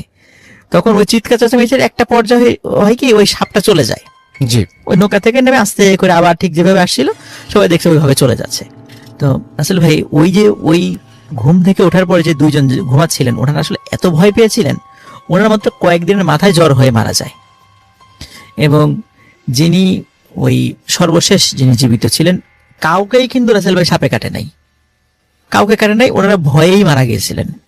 কিন্তু সর্বশেষ যিনি মারা গিয়েছিলেন উনি ওনার ফ্যামিলির কাছে গল্প করে গিয়েছিলেন আর কি। এটা ওনারা কিন্তু কাউকে, জীবদ্দশায় উনি কাউকে বলেন নাই, কিন্তু পরিবারের লোকজন পরবর্তীতে এটা ডিসক্লোজ করেন যে তাদের এই অন্যায়ের কারণে এই ঘটনাটা ঘটেছিল আর কি। তো আচ্ছা। এটা রাসেল ভাই গোপালগঞ্জের কোটালীপাড়ার মোটামুটি আমবাড়ি এবং ধরল গ্রামের খুব মানে চাঞ্চল্যকর প্রচলিত, একটা ঘটনা, প্রচলিত এবং এবং- ঘটনার সময়টা আমি বলে দিয়েছি 96 থেকে 98 এই সময়কালে হবে। তো এটা ছিল রাসেল ভাই আমার second story. Thank you so much. আপনার ঘটনার জন্য আপনাকে অনেক অনেক ধন্যবাদ, এবং আশা করছি যে এই ঘটনাটিও আপনাদের সবার ভালো লেগেছে। এখন যেটা করব সেটা হচ্ছে আরো একটা ঘটনায় চলে যাব আমরা, এবং এই ঘটনাটা একটা অডিও ক্লিপ। চলুন শুনে আসি অডিও ক্লিপটি। আশা করছি এই অডিও ক্লিপটিও আপনাদেরকে অনেক অনেক আনন্দ দেবে। আসসালামু আলাইকুম রাসেল ভাই, আমি রাকিব। এন্ড সবচেয়ে মজার বিষয় হচ্ছে এতদিন পর আসলে ভূতের সাথে কানেক্টেড হওয়া, and I was so fascinated to ভূতের এন্ড সেই ধারাবাহিকতাটা এখনো ধরে রাখছি। ব্যস্ততার কারণে আসলে ওইভাবে শোনা হয় না, but try to B here. So yeah, আমি শুরুতে ঘটনায় যাই। আসলে ঘটনাগুলো খুবই ছোট ছোট। আসলে একদিন গ্রামের বাড়ির একটা ঘটনা ঘটেছে, মানে মা খুব সিরিয়াস ভাবে আসলে আহত হয়। যেটা হচ্ছে একদিন মা খালামণির বাড়িতে গিয়েছিল, এন্ড খালামণির বাড়িতে যাওয়ার পর সন্ধ্যার দিকটাতে আসরের পর মাগরিবের ঠিক আগে বাসায় অনেক মেহমান থাকার কারণে আসলে মাছ ধরা হয় পুকুর থেকে। তো তাজা মাছগুলো কাটছে সবাই। সো এমন একটা সময় আজান দিবি এমন একটা ভাব, মানে যেটা হলো যে আরো কয়েকজন মিলে আম্মুর সাথে মাছ করছে। সো সবাই উঠে গিয়ে পুকুরে দা এবং অন্যান্য জিনিসগুলো ধুতে গেছে। অন দ্যাট পার্টিকুলার মোমেন্ট আমার মা কিন্তু উঠোনের মধ্যে ছিল, এবং শি ওয়াজ ফিল লাইক যে কেউ একজন তাকে গলাটা ধরে এমন একটা প্রেশার ক্রিয়েট করছে তার উপরে, সে ছিটকে যে আম গাছের মতো পড়েছে। এবং এখানে বলে রাখে আম গাছের দূরত্ব হচ্ছে 7 থেকে 8 হাতের মতো। So it's really awkward when I hear the news যে আম্মু ছিটকে গেছে হচ্ছে যে জায়গায় বসেছিল তার থেকে বেশ অনেকটা দূরে। সো আমার মার ব্যাক পেইনটা প্রচুর পরিমাণ বেড়েছে। আরেকটা ঘটনা সেটা হচ্ছে দেশের বাড়িতে আমার নানির সাথে বেশ কয়েকটা ঘটনা আছে। তার মধ্যে থেকে একটা সময় প্রচুর পরিমাণ বৃষ্টি হচ্ছে। আমার বড় আম্মা যখন, মানে আই মিন আমার মার দাদি, আমার নানির শাশুড়ি, সো ওই সময়টাতে যেটা হতো ওনার সাথে একটা পেতনি থাকতো, So, যতটুকু আমরা জানতে পেরেছি, এবং বেশ কয়েকবার এমনও দেখা গেছে যে উনি আসলে ময়লার ডাস্টবিন থেকে ময়লা তুলে তুলে খাচ্ছে। সো বেশ বাসার থেকে অনেকে চেষ্টা করেছিল আসলে ওনার সাথে কাউকে রাখার জন্য। সবচেয়ে মেইন যে বিষয়টা সেটা হচ্ছে উনি যখন মারা যায়, মানে আমাদের নানা বাড়ির এমন একটা সিন হয়েছিল, মানে সব ভেঙে ফেলবে, উড়ায় নিয়ে যাবে, কল লাইক সামথিং সুনামি বা ঘূর্ণিঝড় হবে এমন একটা অবস্থা, প্রচুর পরিমাণে শব্দ এবং কাকের আওয়াজ সন্ধ্যাবেলা। আর সামহাও কারো ভিতরে এটা অ্যাটাচ করার জন্য চেষ্টা করছিল, এন্ড বাই সামহাও আমার নানা জিনিসটাকে কোনোভাবে আসলে জিনিসটাকে ডিটাচ করে দেয়। এরকমটা হয় কিন্তু সাধারণত, আসলে কোন একটা জিনিস যদি কারো উপরে আসর করে কিংবা অ্যাটাচ হয়ে যায় তার সাথে, এন্ড দেন সে যখন মারা যায় কিংবা পৃথিবী থেকে চলে যায়, তারপরে কিন্তু কারো উপর জিনিসটা ভর করতে চায়। So it would be point. So yeah, and I am talking about that things. And আরেকটা ঘটনা আমি একটু বলি, ছোট করে বলবো, যেটা রোজায় ঘটা। আমি আসলে সবসময় চাই যে ফ্রেন্ডসদেরকে একটু টাইম দিতে। সো মঙ্গলবারে আমি আমার অফিস থাকে না, সো আমি চাই যে ফ্যামিলিকে একটু সময় দেওয়া আর ফ্রেন্ড সার্কেলকে সময় দেওয়া। ফ্রেন্ড সার্কেলের সময় দেবো হচ্ছে তারাবির নামাজের যে সময়টা থাকে। সো বেসিক্যালি যেটা হয় যে টুকটাক ঘরের কাজ করা হয়। And রাতের বেলা যেটা হয়েছে, সবার সাথে কথা হয়েছিল এবং সবাই বলেছিল যে আমার ছাদে বসে আড্ডা দেবে। সো ওয়েল ফাইন, যেটা হলো পরে মাগরিবের পর আসলে ঈশার নামাজের যখন সময় হয়ে যায়, তখন আমি ঈশার নামাজটা ঘরে পড়েই তারাবির নামাজটা ঘরে পড়ে আসলে ছাদে উঠবো, বাইরে ওরাও চলে আসবে। সো আমার 6 তলা হচ্ছে আন্ডার কনস্ট্রাকশন, এন্ড এটা দীর্ঘদিন যাবত বাড়িওয়ালা কেন এখানে ফ্ল্যাট দিচ্ছে না, বাই সামহাও তারা আসলে ফিল করে আমাদের বিল্ডিং এ আসলে প্রচুর পরিমাণে ঘটনা আছে। প্রথমে যখন ফাউন্ডেশন তৈরি করা হয় তখন নাকি প্রথম দিন একজনের কবজি পড়ে যায়। এমন একটা ঘটনা আমরা শুনেছি। এন্ড আমাদের কেয়ারটেকার মাঝে মধ্যে দেখা যায় উপর থেকে পানি পড়ছে। এটা হতে পারে মনে, এটা হতে পারে ইলাস্ট্রেশনে অনেকে ভুগে, আমাদের কাছে কোনো স্ট্রং কোনো মোটিভ নাই, যার কারণে আসলে আমরা ওইভাবে জোর দিয়ে বলতে পারছি না। সো যেটা হলো, আমি ছাদে উঠছি, বাই দিস টাইম আমার ফ্রেন্ড ছিল তমন। সো তমন আমাকে এইভাবে ডাক দিল যে রাকিব। সো আমি পেছনে তাকানোর পর আমার কাছে মনে আমার সামনে দিয়ে একটা সুতা চলে গেল উড়ে। So really weird situation, and what can we say actually? So I have no words, and definitely আমি ওই সময় পেছনে তাকানোর পর আমি কিছু দেখতে পাই না, আর আমার কাছে মনে হলো যে there is something wrong. So আমি ছাদে গেলাম, শব্দ পাচ্ছি ছাদে, আমাদের তো 4 ইউনিটস এর অ্যাপার্টমেন্টস। সো আমি যেটা করলাম যে তাকালাম, কিন্তু কেউ নাই। আমার মাথাটা এমন ভাবে চক্কর দিল, so I just go back to my home. So that was the story. And আমি জানি না আসলে কতটুকু শেয়ার করার মতো বিষয় হয়েছে, এন্ড আমার কাছে মনে হয় যে আমি একজন লিসেনার, এন্ড যেহেতু আপনি সবসময় বলেন যে কোনো ঘটনা থাকলে শেয়ার করার জন্য, so I share my story. আরেকটা জিনিস বলি, আমরা না জেনে কোনো মন্তব্য যাতে না করি। বিষয়টা হচ্ছে এমন একটা ঘটনা ঘটেছিল জৈনপুরি হুজুর। তো জৈনপুরি হুজুর একটা জায়গায় মাহফিলে এসছেন, সেখানে সবাইকে অনুরোধ করা হয় যাদের যাদের আসলে পানি পড়া দরকার তারা যাতে এটা কালেক্ট করে নিয়ে যায় হুজুরের কাছ থেকে। হুজুর আজকে পানি পড়া দিবেন সবাইকে। তো গ্রাম থেকে বেশ কয়েকজন মানুষ যায় সেখানে, তাদের মধ্যে থেকে একটা মহিলা পানি কালেক্ট করছে হুজুরের কাছ থেকে, কিন্তু মানে পানি নেয়ার পর সে বাজে মন্তব্য করছে রীতিমতো। এগুলো কোনো কাজ করে না, এগুলো জাস্ট ভন্ডামি, এরকম টাইপের কোনো একটা কিছু সে বলছে। সো বলার পর যেটা হয়, সে পানিটা গ্লাস থেকে ফেলে দিল এবং ফেললো একটা পুকুরে, এন্ড বাই দিস টাইম দেখা গেল পুকুরে যত মাছ ছিল সবগুলো মরে ভেসে উঠছে। So that's the story, and I just shared from my family member, and here it is, and thank you very much. And যদি শেয়ার করার মতো হয় প্লিজ শেয়ার করবেন। সরাসরি আমরা চলে যাব একটা পরের ঘটনায়, এবং আমাদের সঙ্গে এই মুহূর্তে আরো একজন অতিথি আছেন। আপনার নামটা একটু প্লিজ বলবেন এবং আপনি কোথা থেকে এসেছেন সেটা বলবেন, তারপরে আপনার ঘটনায় যাব আমরা, এবং আশা করছি যে এই ঘটনাটি আপনাদের ভালো লাগবে। জি, আসসালামু আলাইকুম রাসেল ভাই, আমি এরশাদ উত্তরা থেকে। জি, আসলে আজকে ঘটনা আমি যেটা বলবো লঞ্চ রিলেটেড। আপনি বোধহয় জানেন যে স্পেশালি ঢাকা, আমরা কোনো লঞ্চের নাম টাম বলবো না, কিন্তু এখন এগুলো বলছি না। এই রুটে অনেক বড় বড় লঞ্চ চলে, বাট এই ঘটনা যেটা বলছি এটা হচ্ছে 1982, 1980, 1981, 1982 এই সময়টায় কিন্তু আপনার এত বড় স্টিল বডি লঞ্চ ছিল না তখন, বা উডেন বডি ছিল। আচ্ছা, আর এত বড় ছিল না। আচ্ছা, তো আমাদের একটা রিলেটিভ ওনারা প্রথমে শুরু করে লাইক 1981-এ স্টিল বডি লঞ্চ ইয়া করা, এই রুটে প্রথম আনে, বাট ওগুলো এত বড় ছিল না, ছোটই ছিল। ওকে। এখন if you go to Barisal বা ওই লাইনে যে লঞ্চগুলো আপনি দেখবেন যে ফার্স্ট ক্লাস কেবিনগুলো অনেকগুলো কেবিন। অ্যাট দ্যাট টাইম ওখানে ছিল মাত্র 4টা অথবা 6টা ম্যাক্সিমাম 8টা এরকম কেবিন, এবং দ্যাট ওয়াজ ভেরি স্মল, এত বড় ছিল না। তো একবার ঢাকা থেকে একটা লঞ্চ, আমি লঞ্চটা অবশ্যই নামটা বলছি না, তখন নতুন স্টিল বডি হয়েছে, ওটা ঢাকা থেকে চাঁদপুর হয়ে বরিশাল হয়ে বরগুনা যাবে। ওকে তো ওই লঞ্চটা ফার্স্ট ক্লাস কেবিন ছিল 8টা। ওকে 8টা, but as that was very small cabins. ওই লঞ্চে ঢাকা থেকে একজন তান্ত্রিক he was based in Barguna, Amtali Barguna, আচ্ছা এবং ওনার আরো 4-5 জন সাঙ্গপাঙ্গ 2টা কেবিন ভাড়া নিয়ে ওই লঞ্চে উঠেছে। ওকে তো তারা যাচ্ছে, তো ওই সময় লঞ্চটা এখন যত স্পিডে লঞ্চ চলে, ওই সময় তো এটা চলতো না। তো লাইক 1:45টার দিকে চাঁদপুর টাচ করেছে। চাঁদপুরে ওখান থেকে মাল উঠতো অনেক, যেগুলো বরিশালে বরগুনা এসব আগে যেত, তো ওখানে কিছুক্ষণ হল্ট করতো লঞ্চগুলো। তো এরকম করে ওখান থেকে লাইক আপনার 1:45 থেকে লঞ্চটা চাঁদপুর লিফট করে, চাঁদপুর টু বরিশাল। হঠাৎ করে রাত 3টার দিকে পুরো ফার্স্ট ক্লাস কেবিন যতটুকু হইচই, অনেক হইচই, কান্নাকাটি, চিল্লে। ফর্চুনেটলি আমরা ছিলাম, আমাদের ফ্যামিলিটা পুরাই ছিল লঞ্চে।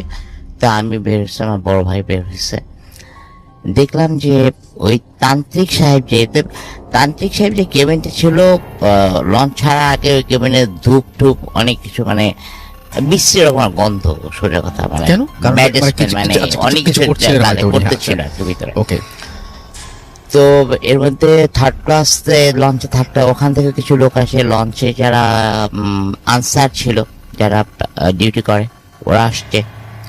আসার পর জানা গেল যে তান্ত্রিক যখন চাঁদপুর এরিয়াটা লিভ করে, তখন তান্ত্রিক সাহেব বাথরুমে গেছে, আর বের হয় নাই। তো দেরি থেকে প্রায় 1 ঘন্টা 1.5 ঘন্টা হয়েছে। তার যারা ছিল তার সাথে তারা ডাকাডাকি করছে, নক করছে, কিন্তু ভিতর থেকে কোনো সাড়া মিলছে না। তারপরে এই জন্য তারা অনেকক্ষণ ধাক্কা থেকে করবে, তখন তারা ইয়ে করতেছে, নয়েজ করতেছে, ডাকা। তখন লঞ্চের যে ডিউটিতে যে আনসার যারা ছিল, তাদের যে হেড ছিল, উনি আসলো। উনি এসে লঞ্চের একজন লোক, আই মিন সুপারভাইজার, সে কেরানি একজন, এদেরকে 7-8 জন মিলে দরজাটা ভাঙে টয়লেটের। আচ্ছা রাসেল ভাই, এখনকার যে লঞ্চের টয়লেট গুলো, এগুলো মোটামুটি বেশ বড়, কিন্তু এট দ্যাট টাইম ওই 1981-82-তে যে লঞ্চের টয়লেট ভেরি ন্যারো। এবং ওখানে এখন তো মনে করেন এই যে পশ লঞ্চ গুলোতে লাইক কমোড সিস্টেম, ওখানে তো কমোডের কোনো বালাই ছিল না, তখন প্যান।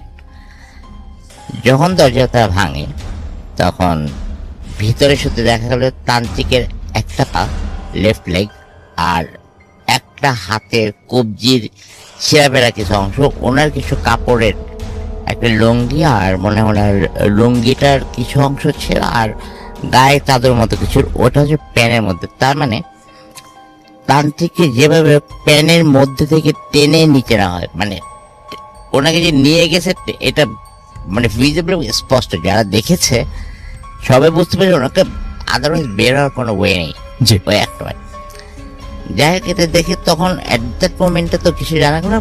পরে জানা গেল যে বিকজ লঞ্চটা আমার একটা ক্লোজ রিলেটিভ ছিল, পরে জানা গেছে ওই তান্ত্রিক সাহেব he was very much involve with black magic, এবং ওই ধরনের কোনো অ্যাসাইনমেন্ট নিয়েই সে ঢাকা এসেছিল, বাট কাজটা হয়নি। আচ্ছা হয়নি, এবং they are going back to Amtali, Barguna আমতলির দিকে যাওয়ার সময় that was the revenge from that, যে আপনি যখন আপনি প্লাস আপনারা যারাই বলেন যে ব্ল্যাক ম্যাজিক ভালো না, অফকোর্স ইজ নট, এটা আমি একটা বললাম যে এটা একটা ঘটনা, যে ব্ল্যাক ম্যাজিক কত খারাপ হতে পারে।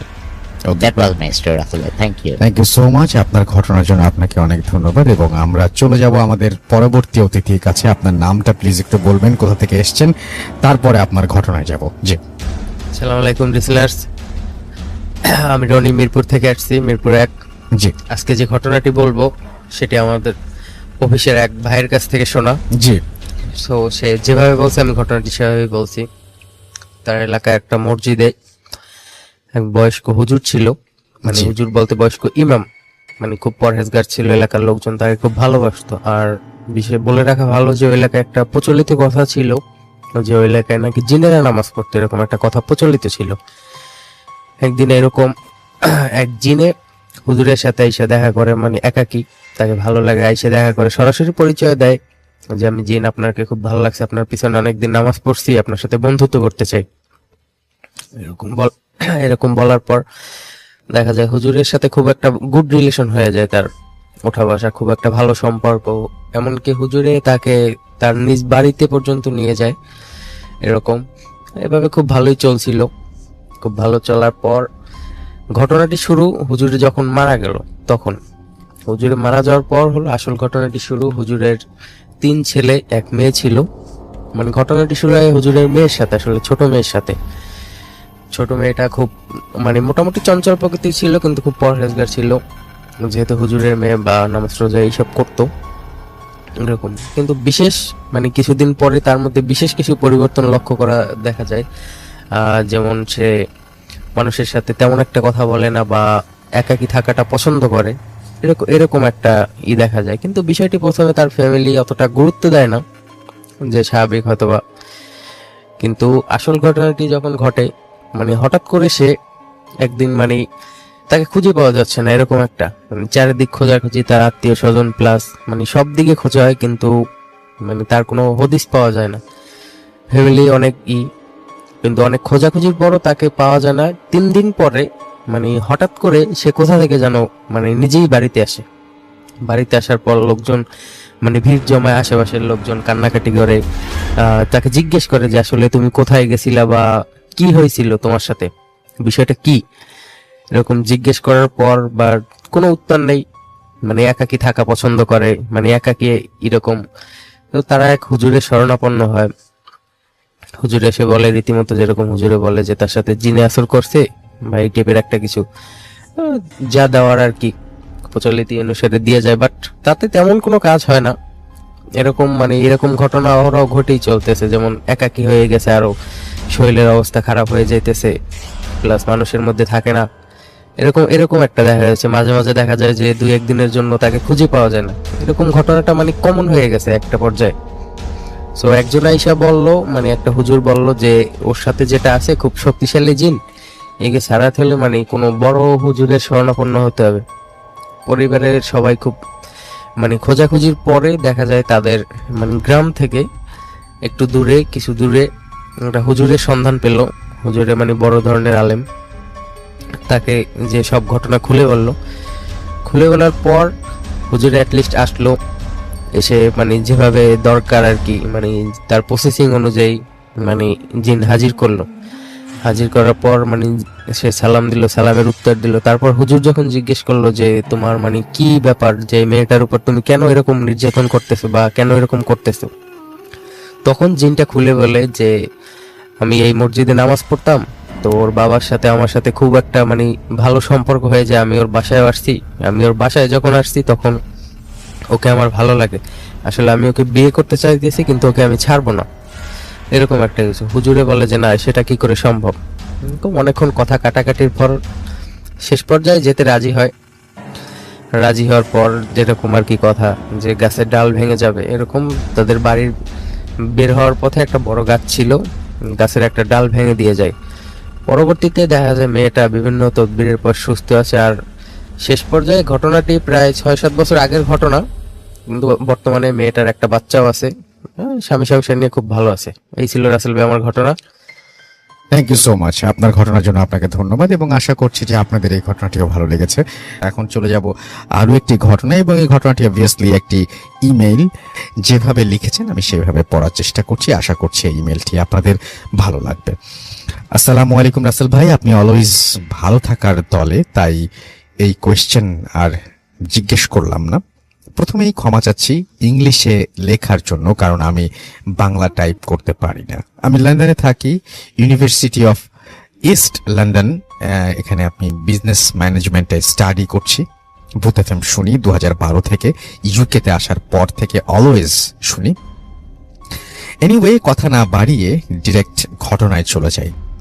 ডেটা ছিল 1 জুন 2019। আমি লন্ডন থেকে একটা জায়গায় যাচ্ছিলাম, আসলে বার্মিংহাম আমি বলেই দিই, সেখানে যাচ্ছিলেন তিনি এবং আমার চাচার বাসা থেকে কিছু জিনিস আনার জন্য। ঘটনাটা যাওয়ার সময় ট্রেনে শুরু হয়।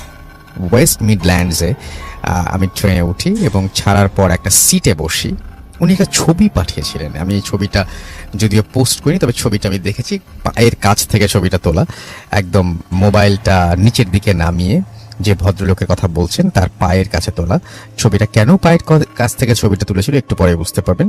যাই হোক, তিনি বলছেন যে একটা সিটে বসে এবং ঠিক অপোজিট সিটটা খালি ছিল। পরের স্টপে একজন লোক উঠল, খুব অদ্ভুত দেখতে, সারা শরীরে শুধু কঙ্কালের ট্যাটু। এদেশে এটা অবাক হওয়ার মতো কিছু না, কিন্তু লোকটা আমার দিকে এক দৃষ্টিতে তাকিয়ে থাকে। যখন আমি তাকাই তখনও চোখ সরায় না। আমি ভদ্রতা দেখাতে গিয়ে একটা মুচকি হাসি দিয়ে জিজ্ঞেস করলাম, ওয়ার আর ইউ গোয়িং? লোকটা অনেক রুড হয়ে বলল, wherever you going, I am going with you. আমি একটু অবাক হলাম। তারপর আবার মোবাইলে ফেসবুক স্ক্রল করতে করতে আমি পুরা 2 ঘন্টা রাস্তায় ছিলাম এবং আমার দিকে লোকটা তাকাতে তাকাতে গেল। আমি নামলাম আমার গন্তব্যে এবং বার্মিংহামের আমি নিউ স্ট্রিটে, লোকটা ওইখানে নামলো। আমি যে 94 বাস ধরলাম, লোকটাও একই বাস ধরলো, কিন্তু আমার গন্তব্যে পৌঁছে আমি তাড়াহুড়া করে নেমে গেলাম আর খেয়াল করিনি যে লোকটা নেমেছে কিনা। পরে আমি আমার চাচার বাসায় চলে গেলাম। ঘটনাটা এখানে শেষ হলে পারত, কিন্তু হয়নি। আমার পরের দিন এক্সাম থাকার কারণে ওই দিন রাতেই আসতে হয়েছে। আমি বাসে আসছি বার্মিংহামের নিউ স্ট্রিট। 10:45 ট্রেন ছিল, কিন্তু ওইটা মিস করে ফেলি। পরের ট্রেনটা ছিল রাতে 12:10। অনেক বিরক্ত হলাম। অবশ্যই 12টায় ট্রেন আসলো এবং আমি উঠলাম রাত্রের ট্রেনে। জেনারেলি মানুষ খুব একটা থাকে না, সো আমার আশেপাশে সবগুলো সিট ছিল খালি। ইনফ্যাক্ট আমার বগিতে মাত্র একটি মেয়ে। ট্রেন ছাড়ার পর আমার টয়লেটে যাবার প্রয়োজন হয়। আমি কিছুক্ষণ পরে টয়লেটে গেলাম এবং ট্রেন চলছে আর আমি লাস্ট বগিতে ছিলাম। সো এর সামনের বগিটা ছিল ফার্স্ট ক্লাস। আমি দরজাটা খুলে, মানে দরজাটা খোলে না। এনিওয়ে, টয়লেট শেষ করে আমি সিটে এসে যা দেখলাম তার জন্য আমি মোটেও প্রস্তুত ছিলাম না। আমি দেখলাম যে রোতে আমি বসেছি তার ঠিক পাশের রোতে ওই লোকটা বসে আছে এবং আবারও সে আমার দিকে তাকানো শুরু করেছে। আমি আবারও কি বলে বললাম যে কি মানে মনে করে আমি বললাম যে ব্যাক টু লন্ডন। কোনো রিপ্লাই দিল না, এক দৃষ্টিতে তাকিয়ে থাকলো। পরের স্টপে আমি স্টপেজ যেটা আসলো সেখানে আমি নেমে গিয়ে ওই মেয়েটাও নেমে পড়লো। তখন আমি খুব আচ্ছা, তিনি নামেননি, তিনি বসে মেয়েটা নেমে পড়লো এবং তখন আমি খুব ভয় পাচ্ছিলাম যে কি করব, বুঝতে পারছিলাম না। অবশেষে 2 ঘন্টা কিভাবে কাটাবো কোনো আইডিয়া ছিল না। তখন ইউটিউবে কোরআন ছাড়লাম খুব জোরে জোরে। কোনো রকম আমি সেটা ছাড়লাম এবং লন্ডনে এসে পৌঁছে লোকটাকে দেখলাম যে দেখলাম না এবং বাসে ঢুকলাম না। ঠিক যতক্ষণ বাসার সামনে আসছি, ঢুকবো বাসায়, হঠাৎ চোখ পড়লো সামনের রোডে। দেখি লোকটা আমার দিকে তাকিয়ে বিদ্রুপের মতো করে হাসছে। আর সাহস হয়নি ওই জায়গায় দাঁড়ানোর। জিনিসটা আমি কারো সঙ্গে শেয়ার করিনি। আমি বাইসাইকেল দিয়ে ফুড ডেলিভারি করি। সো 6 দিন পর আমার রাত আনুমানিক 11:45 দিকে আমার একটা অর্ডার আসে এবং একটা থাই রেস্টুরেন্ট থেকে। তখন আমি আমার আপুর সাথে ফোনে কথা বলতে বলতে আমি খেয়াল করি নাই যে নেভিগেশনটা আমাকে কোন দিকে নিয়ে যাচ্ছে, শুধু ফলো করতে থাকি। হঠাৎ দেখি যে মাইল এন্ডে পার্কের মাঝখানে আমি এসে পড়েছি এবং আমাকে বলছে যে ইউ হ্যাভ অ্যারাইভড, মানে যেভাবে বলে আর কি, এবং বলছে যে আমি একটু শকড একটু যে 12টায় পার্ক থেকে আমাকে কে খাবার অর্ডার দিল, কাউকে তো দেখছিও না এখানে। তখন আমি কাস্টমারকে কল দেওয়ার ট্রাই করলাম, কিন্তু ওপাশ থেকে কেউ রিসিভ করছে না। তবে সাথে সাথে একটা মেসেজ আসলো আমার কাছে যে লিভ দ্য ফুড মানে গাছের নিচে বা ল্যাম্প পোস্টের নিচে তাকে ফুডটা রাখতে বলা হলো, এবং আমি একটু ভয় পেলাম এবং সাথে সাথে ওইটা ল্যাম্প পোস্টের নিচে রেখে চলে আসলাম। একদিন পরে আমি যখন স্বপ্নে দেখলাম যে একটা পুরান বিল্ডিং এর ফুড ডেলিভারি দিচ্ছি আমি, এবং কাস্টমার ওই লোকটা যাকে ট্রেনে দেখেছিলাম, এবং ভাবছিলাম হয়তো এইটা কোনো স্বপ্ন, তাই পাত্তা দিলাম না। পরের দিন কাজে গেলাম, ঠিক আবার 11:45-এর দিকে সেম আর একটা অর্ডার আসলো, এবং ওই দিনও অর্ডার পিক করার পর খেয়াল করলাম আবার সেই পার্কের মাঝখানে ডেস্টিনেশন, এবং বুকটা কেঁপে উঠলো যেহেতু অর্ডার পিক করে ফেলেছি। সো ডেলিভারি না দিয়ে কোনো উপায় নেই, ডেলিভারি না করা ছাড়া। এবং 11 মিনিট সাইকেল চালিয়ে গেলাম, যাওয়ার পর একই কাহিনী, তবে ওই দিন সাহস করে আমি ফুডটা ল্যাম্প পোস্টের নিচে রেখে একটু দূরে এসে ওয়েট করছিলাম কে নেয় ফুডটা সেটা দেখার জন্য। আমি যা দেখলাম তার জন্য আমি মোটেও প্রস্তুত ছিলাম না। ল্যাম্প পোস্টের আলোতে আমি স্পষ্ট দেখতে পেলাম ওই লোকটা, সাথে আর একটা লোক তার মতোই একই রকম, সারা গায়ে কঙ্কালের ট্যাটু, এবং পরনে কোনো শার্ট টি শার্ট নেই, খালি গায়ে, এবং ওই লোকটা আমার দিকে তাকিয়ে আছে এবং রাগান্বিত চোখে। আমি সাথে সাথে চলে আসি, এবং পরের দিন আমি ব্রিকলেনে মসজিদে ইমামকে ঘটনাটা বলি, এবং তখন উনি বলেন যে খারাপ কিছু হয়তো হতে পারে, তুমি নামাজ পড়ো এবং নিয়মিত কোরআন পড়ো। আমি কয়েকদিন নিয়মিত কোরআন পড়ি এবং নামাজ পড়ি, আলহামদুলিল্লাহ এরপরে আমার কোনো প্রবলেম হয়নি।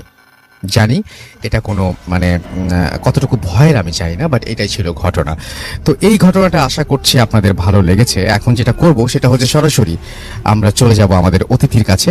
আপনার নামটা একটু প্লিজ বলবেন মাইক্রোফোনে, আপনার নামটা একটু বলবেন, এবং তারপর আপনি কোথা থেকে এসেছেন সেটা বলবেন, এবং তারপরে আপনি কোথা থেকে এসেছেন সেটা বলবেন, এবং তারপরে আপনার ঘটনায় যাব প্লিজ। থ্যাংক ইউ রাসেল ভাই। আসসালামু আলাইকুম লিসেনার।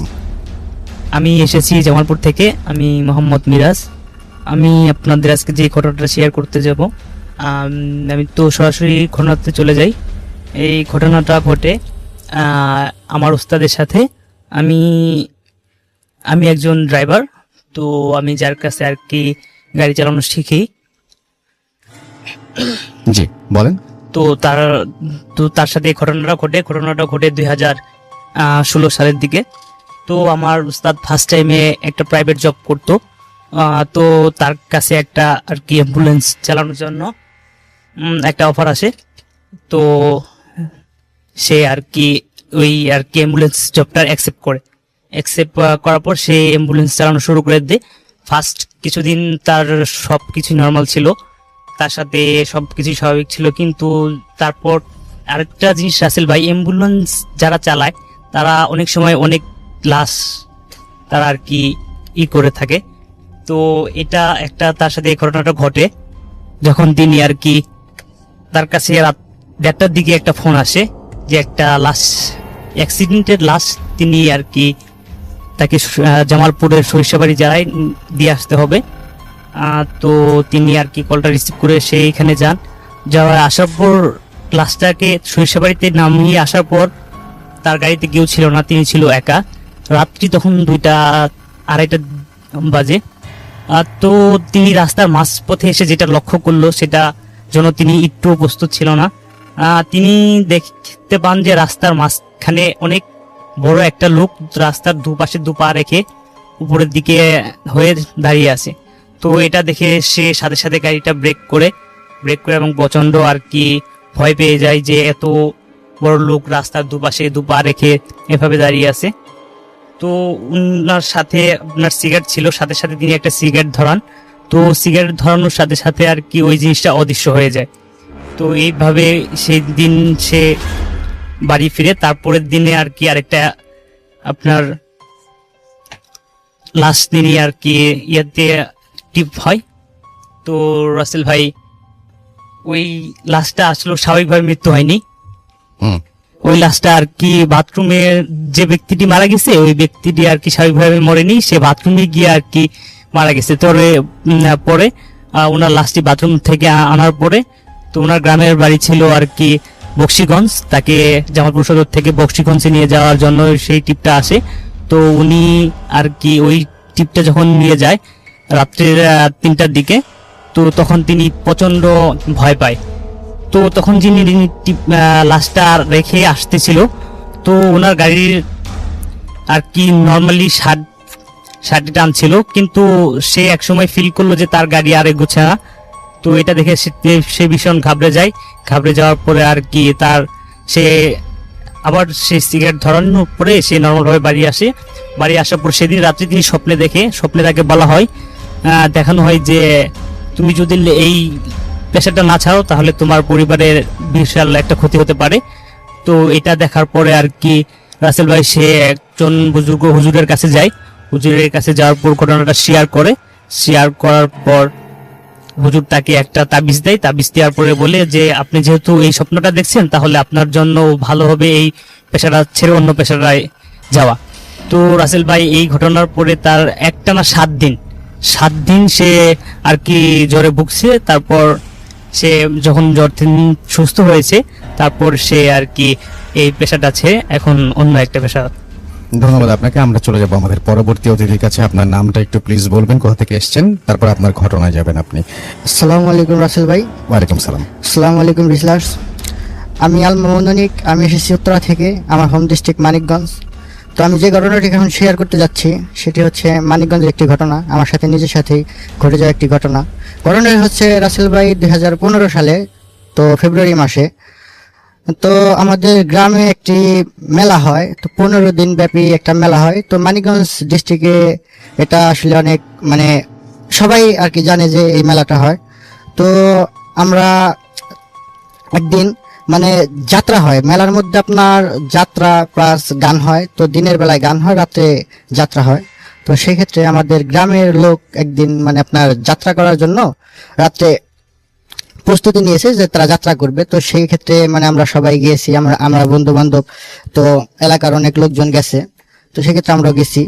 তো যাত্রা শুরু হইতে রাত 12টার দিকে। তো আমরা যে ফ্রেন্ড সার্কেল মিলে গিয়েছি, তো তারা বলতেছে মানে 4 জন ছিল মানে প্লাস আমরা ছিলাম। তো তারা বলতেছে যে আমরা চলে যাব, ভালো লাগতেছে না। তো আমি বললাম যে তাহলে যা।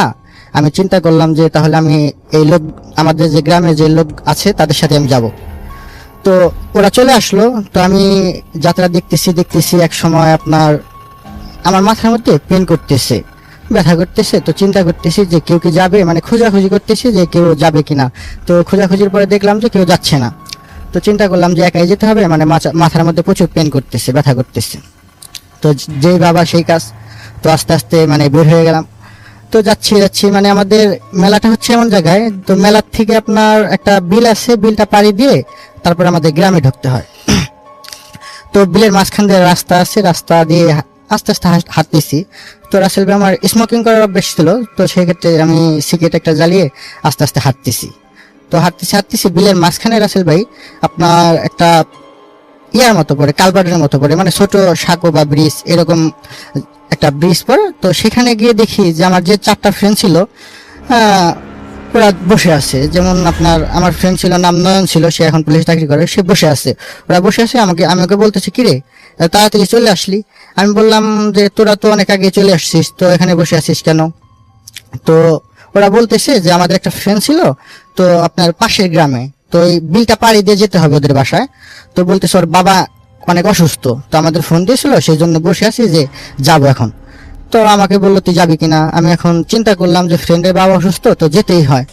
তো সেই ক্ষেত্রে আমি আপনার ওদের সাথে রওনা দিলাম। ওরা বলতেছে যে ঠিক আছে তুই আগে যা। মানে সেক্ষেত্রে আমার একটা ফ্রেন্ড ছিল নাম নয়ন, আর আমার একটা ভাতিজা ছিল আপনার, ওর নাম হচ্ছে হৃদয়।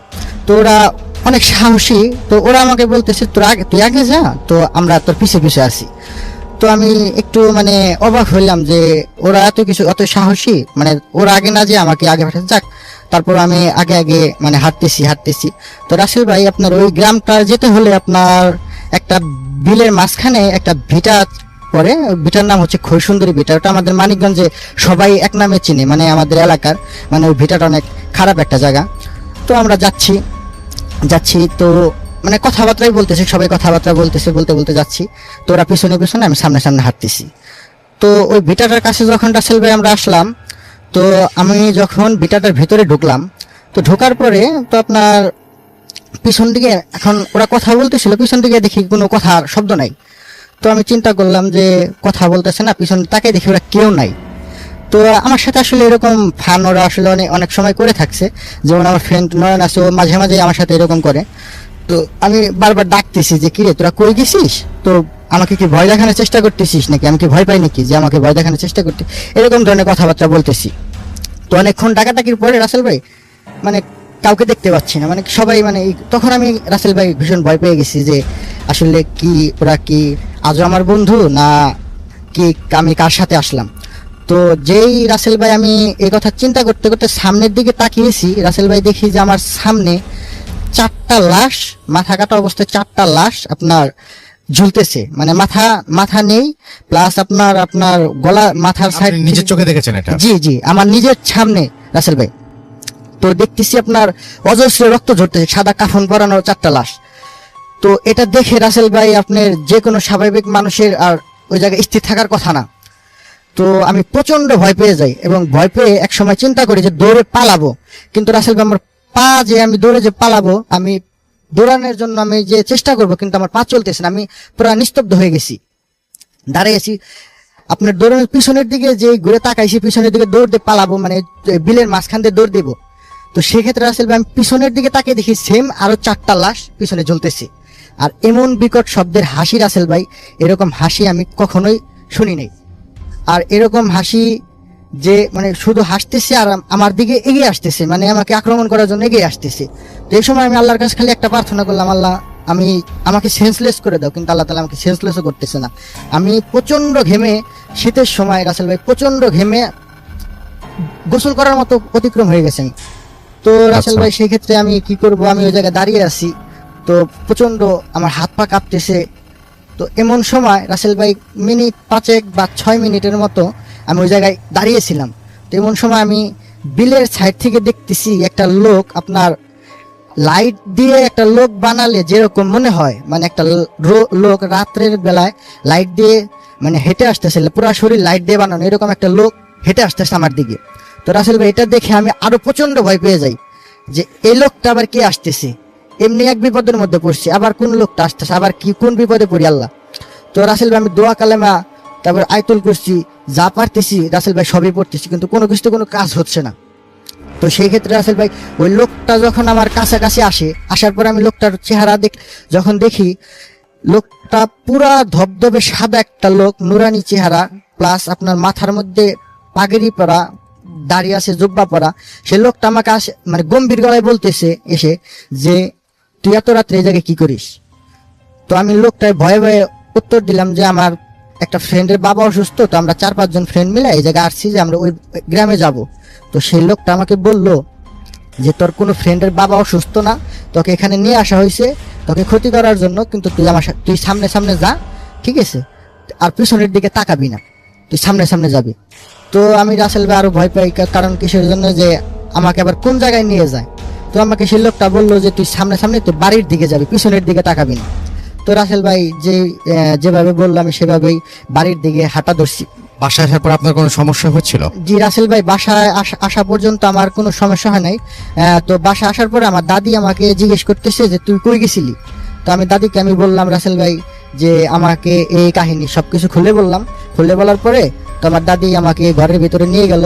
নিয়ে যাওয়ার পরে আপনার গ্রামের যে রীতি আছে, গরম পানি করে গোসল করালো, তারপরে আপনার লোহা সেক দিয়ে পানি খাওয়ালো। জি, বুঝতে পারছি। Thank you so much. আমরা চলে যাব আমাদের পরবর্তী অতিথির কাছে। আপনার নামটা প্লিজ একটু বলবেন, তারপরে আপনার ঘটনায় যাব আমরা। আমি মোহাম্মদ জাকির হোসেন। জি। আমি মিরপুর 12 থেকে এসেছি। জি। ঘটনাটা আমার মায়ের সাথে ঘটা। এটা অনেক বছর আগের কথা। আমরা 6 ভাই। আম্মুর যখন প্রথম সন্তান হয়েছে আমার বড় ভাই, তা বড় ভাইয়া জন্মগ্রহণ করার পরপরই এই ঘটনাটা ঘটেছে। জি। গ্রামে সচরাচর দেখা যায়, মানে আগে, এখন তো আগের মতো সিস্টেম নেই। আগে বাজারের ওইখানে টিন সেটে বেড়া দিয়ে বাথরুম তৈরি করা হতো। রাতে যখন মায়ের প্রকৃতিটাকে সাড়া দিতে যাবে তখন ওইখানে যায়। যাওয়ার পর সে বুঝতে পারে না, ওইখান থেকে ফেরার সময় কোনো একটা জিনের ছায়ায় পা দিয়ে ফেলে ভুলক্রমে। তা সেখান থেকে আসলে কাহিনীটা শুরু হয়। রাতে যখন সে পা দিয়ে ফেলে ছায়ার মধ্যে, তখন মাকে গম্ভীর একটা গলায় কেউ বলে যে তুই আমার ছায়া পা দিয়েছিস কেন, তোকে মেরে ফেলবো। কিন্তু কাউকে সে দেখতে পায় না। কথাটা শোনার পর মা একটু ভয় পেয়ে যায়, সাথে সাথে সেখান থেকে দৌড়ে বাড়িতে চলে আসে, এসে দরজা লাগিয়ে দেয়। কিন্তু দরজার বাহির থেকে কে যেন জোরে জোরে দরজায় থাবা দিচ্ছিল, আর শুধু জোরে জোরে বলছিল তোকে আমি মেরে ফেলবো, তোর বাচ্চার ক্ষতি করব, এইসব বলছিল। সেই রাতে বাবা ছিল না ঘরে, মা একাই ছিল, সেই জন্য কিছুই করতে পারলো না। সারা রাত ওইখানেই মানে ভয়ে ভয়ে আতঙ্কের মধ্যে ছিল। সারা রাত পার হয়ে গেল। সকালে যখন বাবা চলে আসলো ঘরে, তখন সবকিছু বলার পর আমার চাচা, তারা ছিল মানে হাফিজ লাইনে ছিল, জিন এইসব বিষয় নিয়ে তারা একটু মানে জানতো, পারদর্শী ছিল। তারা কি করলো যে তারা ভাবলো যে এটা আসলে যদি আমরা সাধারণভাবে মেনে নেই তাহলে ভুল হবে, এটা একটু ভালো করে দেখতে হবে। তখন কি করলো, তারা জিন হাজির করার ব্যবস্থা করলো। জিন হাজির করার পর ওই জিনকে বলল যে তুই ওর সাথে এমন করছিস কেন, ওকে মেরে ফেলবি, এসব কথা বলছিস কেন। পরে বলছে ও আমার ছায়া পা দিয়েছে। পরে বলছে ওকে তোকে ইচ্ছা করে পা দিয়েছে। পরে বলছে এত কিছু জানি না, মানে ওখানে তর্ক বিতর্ক শুরু হয়ে গেল। পরে বলল যে তুই ওকে ছেড়ে চলে যা, আর ওকে কখনো বিরক্ত করবি না, যদি বিরক্ত করিস তাহলে কিন্তু এখন কিন্তু তোকে আমি বোতলে ভর্তি করব। তারপর অনেক কিছু বলার পর বললো আচ্ছা ঠিক আছে, আমি বিরক্ত করবো না, চলে যাব, শুধু এইটুকু বলেছে। পরে বলছে আচ্ছা ঠিক আছে, চলে গেল। ঘটনা শেষ। কিন্তু ফাইনালি ভাবে এখানে ঘটনাটা শেষ হলো না। নেক্সট টাইম আম্মু মানে স্বাভাবিক হয়ে গেছে, এখন আর কোনো ভয় নেই। সে ফুলের বাগানে গেল। ফুলের বাগানে যাওয়ার পর নানান রূপে তার কাছে ওই জিনটাই, যার ছায়া পা দিয়েছিল, ওই নানান রূপ ধরে আম্মুর সামনে আসতো। মাঝে মাঝে চাচার রূপ ধরে আসতো, মাঝে মাঝে অন্য পরিচিত কারো রূপ ধরে আসতো। মানে প্রথম স্বাভাবিকভাবে এসে কাছে থাকতো, হঠাৎ করেই মানে গলার ভয়েসটা চেঞ্জ হয়ে যেত, আর বলতো তুই আমার ছায়া পা দিয়েছিলি, আমি তোর ছেলের ক্ষতি করব, তোর ক্ষতি করব, তোকে মেরে ফেলবো, শুধু এইসব কথা। আম্মু একটু ছোট থেকে সাহসী ছিল, কিন্তু আসলে এইসব বিষয়ে তো অতটা সাহস থাকে না। আম্মু ওখান থেকে ভয় পেয়ে বাসায় চলে আসতো। তারপর আবার বাবাকে বলল। পরে বাবা আবার চাচাকে বলল, বলার পর বলছে আচ্ছা ঠিক আছে, আমি তাহলে কালকে সকালে দেখছি। রাতে ঘুমানোর পর দুজন ঘুমিয়ে আছে, বাবা মা আর ছোট ভাইয়া। আমার এই মানে বড় ভাইয়া যখন ছোট ছিল তখন বিছানায় ছিল। এখন রাতে হঠাৎ মাঝরাতেই আম্মুকে বিছানা থেকে ধাক্কা দিয়ে ফেলে দিয়েছে। আম্মু উঠে বলছে তুমি আমাকে ধাক্কা দিয়ে ফেলে দিলে কেন? পরে বলছে আমি কিভাবে ফেলে দিলাম, আমি তো ঘুমিয়েছিলাম। পরে আর কিছু মানে বললো না, কারণ বুঝতে পারলো যে কে এইসব কাজ করেছে। পরে সকালে আবার জিন হাজির করার ব্যবস্থা করলো। করার পর আবার ওকে বলা হলো যে তোকে না বলেছিলাম ভালোভাবে যে ছেড়ে দিতে, তারপর তুই কেন এসেছিস? পরে বলছে যে ও আমার ছায়া পা দিয়েছে সেই জন্য, মানে ওর আগের কথাই। পরে বলছে যে বুঝতে পেরেছি, তোকে বোতলে বন্দি করতে হবে, তা না হলে তুই মানে সোজা হবি না। পরে অনেক কিছু বলার পর মানে বলছে আচ্ছা ঠিক আছে, আমি আর ওর পিছু নিব না, ওকে আমি ছেড়ে দিব। তারপর ওইখানে একটা ওয়াদা করালো। আমরা মানুষের যেভাবে সাধারণত মানে মিথ্যা কথা বলি, ওয়াদা ভঙ্গ করি, কিন্তু ওদের মধ্যে এইটা নেই। ওরা ওয়াদা একবার করলো, ওটা সে মেনে চলবেই। পরে ওয়াদা করার পর তারপর থেকে ছেড়ে দিল। কিন্তু মায়ের মনে যে একটা ভয় ঢুকেছিল, সেই ভয়ের কারণে তার টাইফয়েড জ্বর হয়ে গিয়েছিল। একটানা 1 মাস টাইফয়েড জ্বর হওয়ার পর তারপর সে সুস্থ হয়েছে। ভয়ের কারণে টাইফয়েড জ্বর হয়েছিল? হ্যাঁ, ভয়ের কারণে, একমাত্র ভয়ের কারণে টাইফয়েড জ্বর হয়ে গেছিল। এমনকি আসলে বিশ্বাস করবেন না, এই টাইফয়েড জ্বরে এমন হয়েছিল হাত পা বেঁকে গিয়েছিল। ভয়ের কারণে টাইফয়েড জ্বর হয়েছিল, এটা খুব অদ্ভুত ব্যাপার যদিও, কারণ টাইফয়েড জ্বর হওয়ার অনেক কারণ আছে। এটা আমি আসলে আম্মুর মুখে একবার শুনেছিলাম, কিন্তু শিওর হওয়ার জন্য স্টুডিওতে এসে আবার কল দিয়েছিলাম। আচ্ছা ঠিক আছে, থ্যাংক ইউ সো মাচ, আপনাকে অনেক ধন্যবাদ আপনার ঘটনার জন্য। প্রিয় লিসেনার, আশা করি রাজীব ভাইয়ের ইমেল ঘটনাটি আপনাদের ভালো লেগেছে। যদি ভালো লেগে থাকে এবং এরকমই আরও নতুন নতুন ঘটনা পেতে চাইলে আমাদের চ্যানেলকে অবশ্যই সাবস্ক্রাইব এবং লাইক করে আমাদের পাশেই থাকবে। সবাইকে ধন্যবাদ।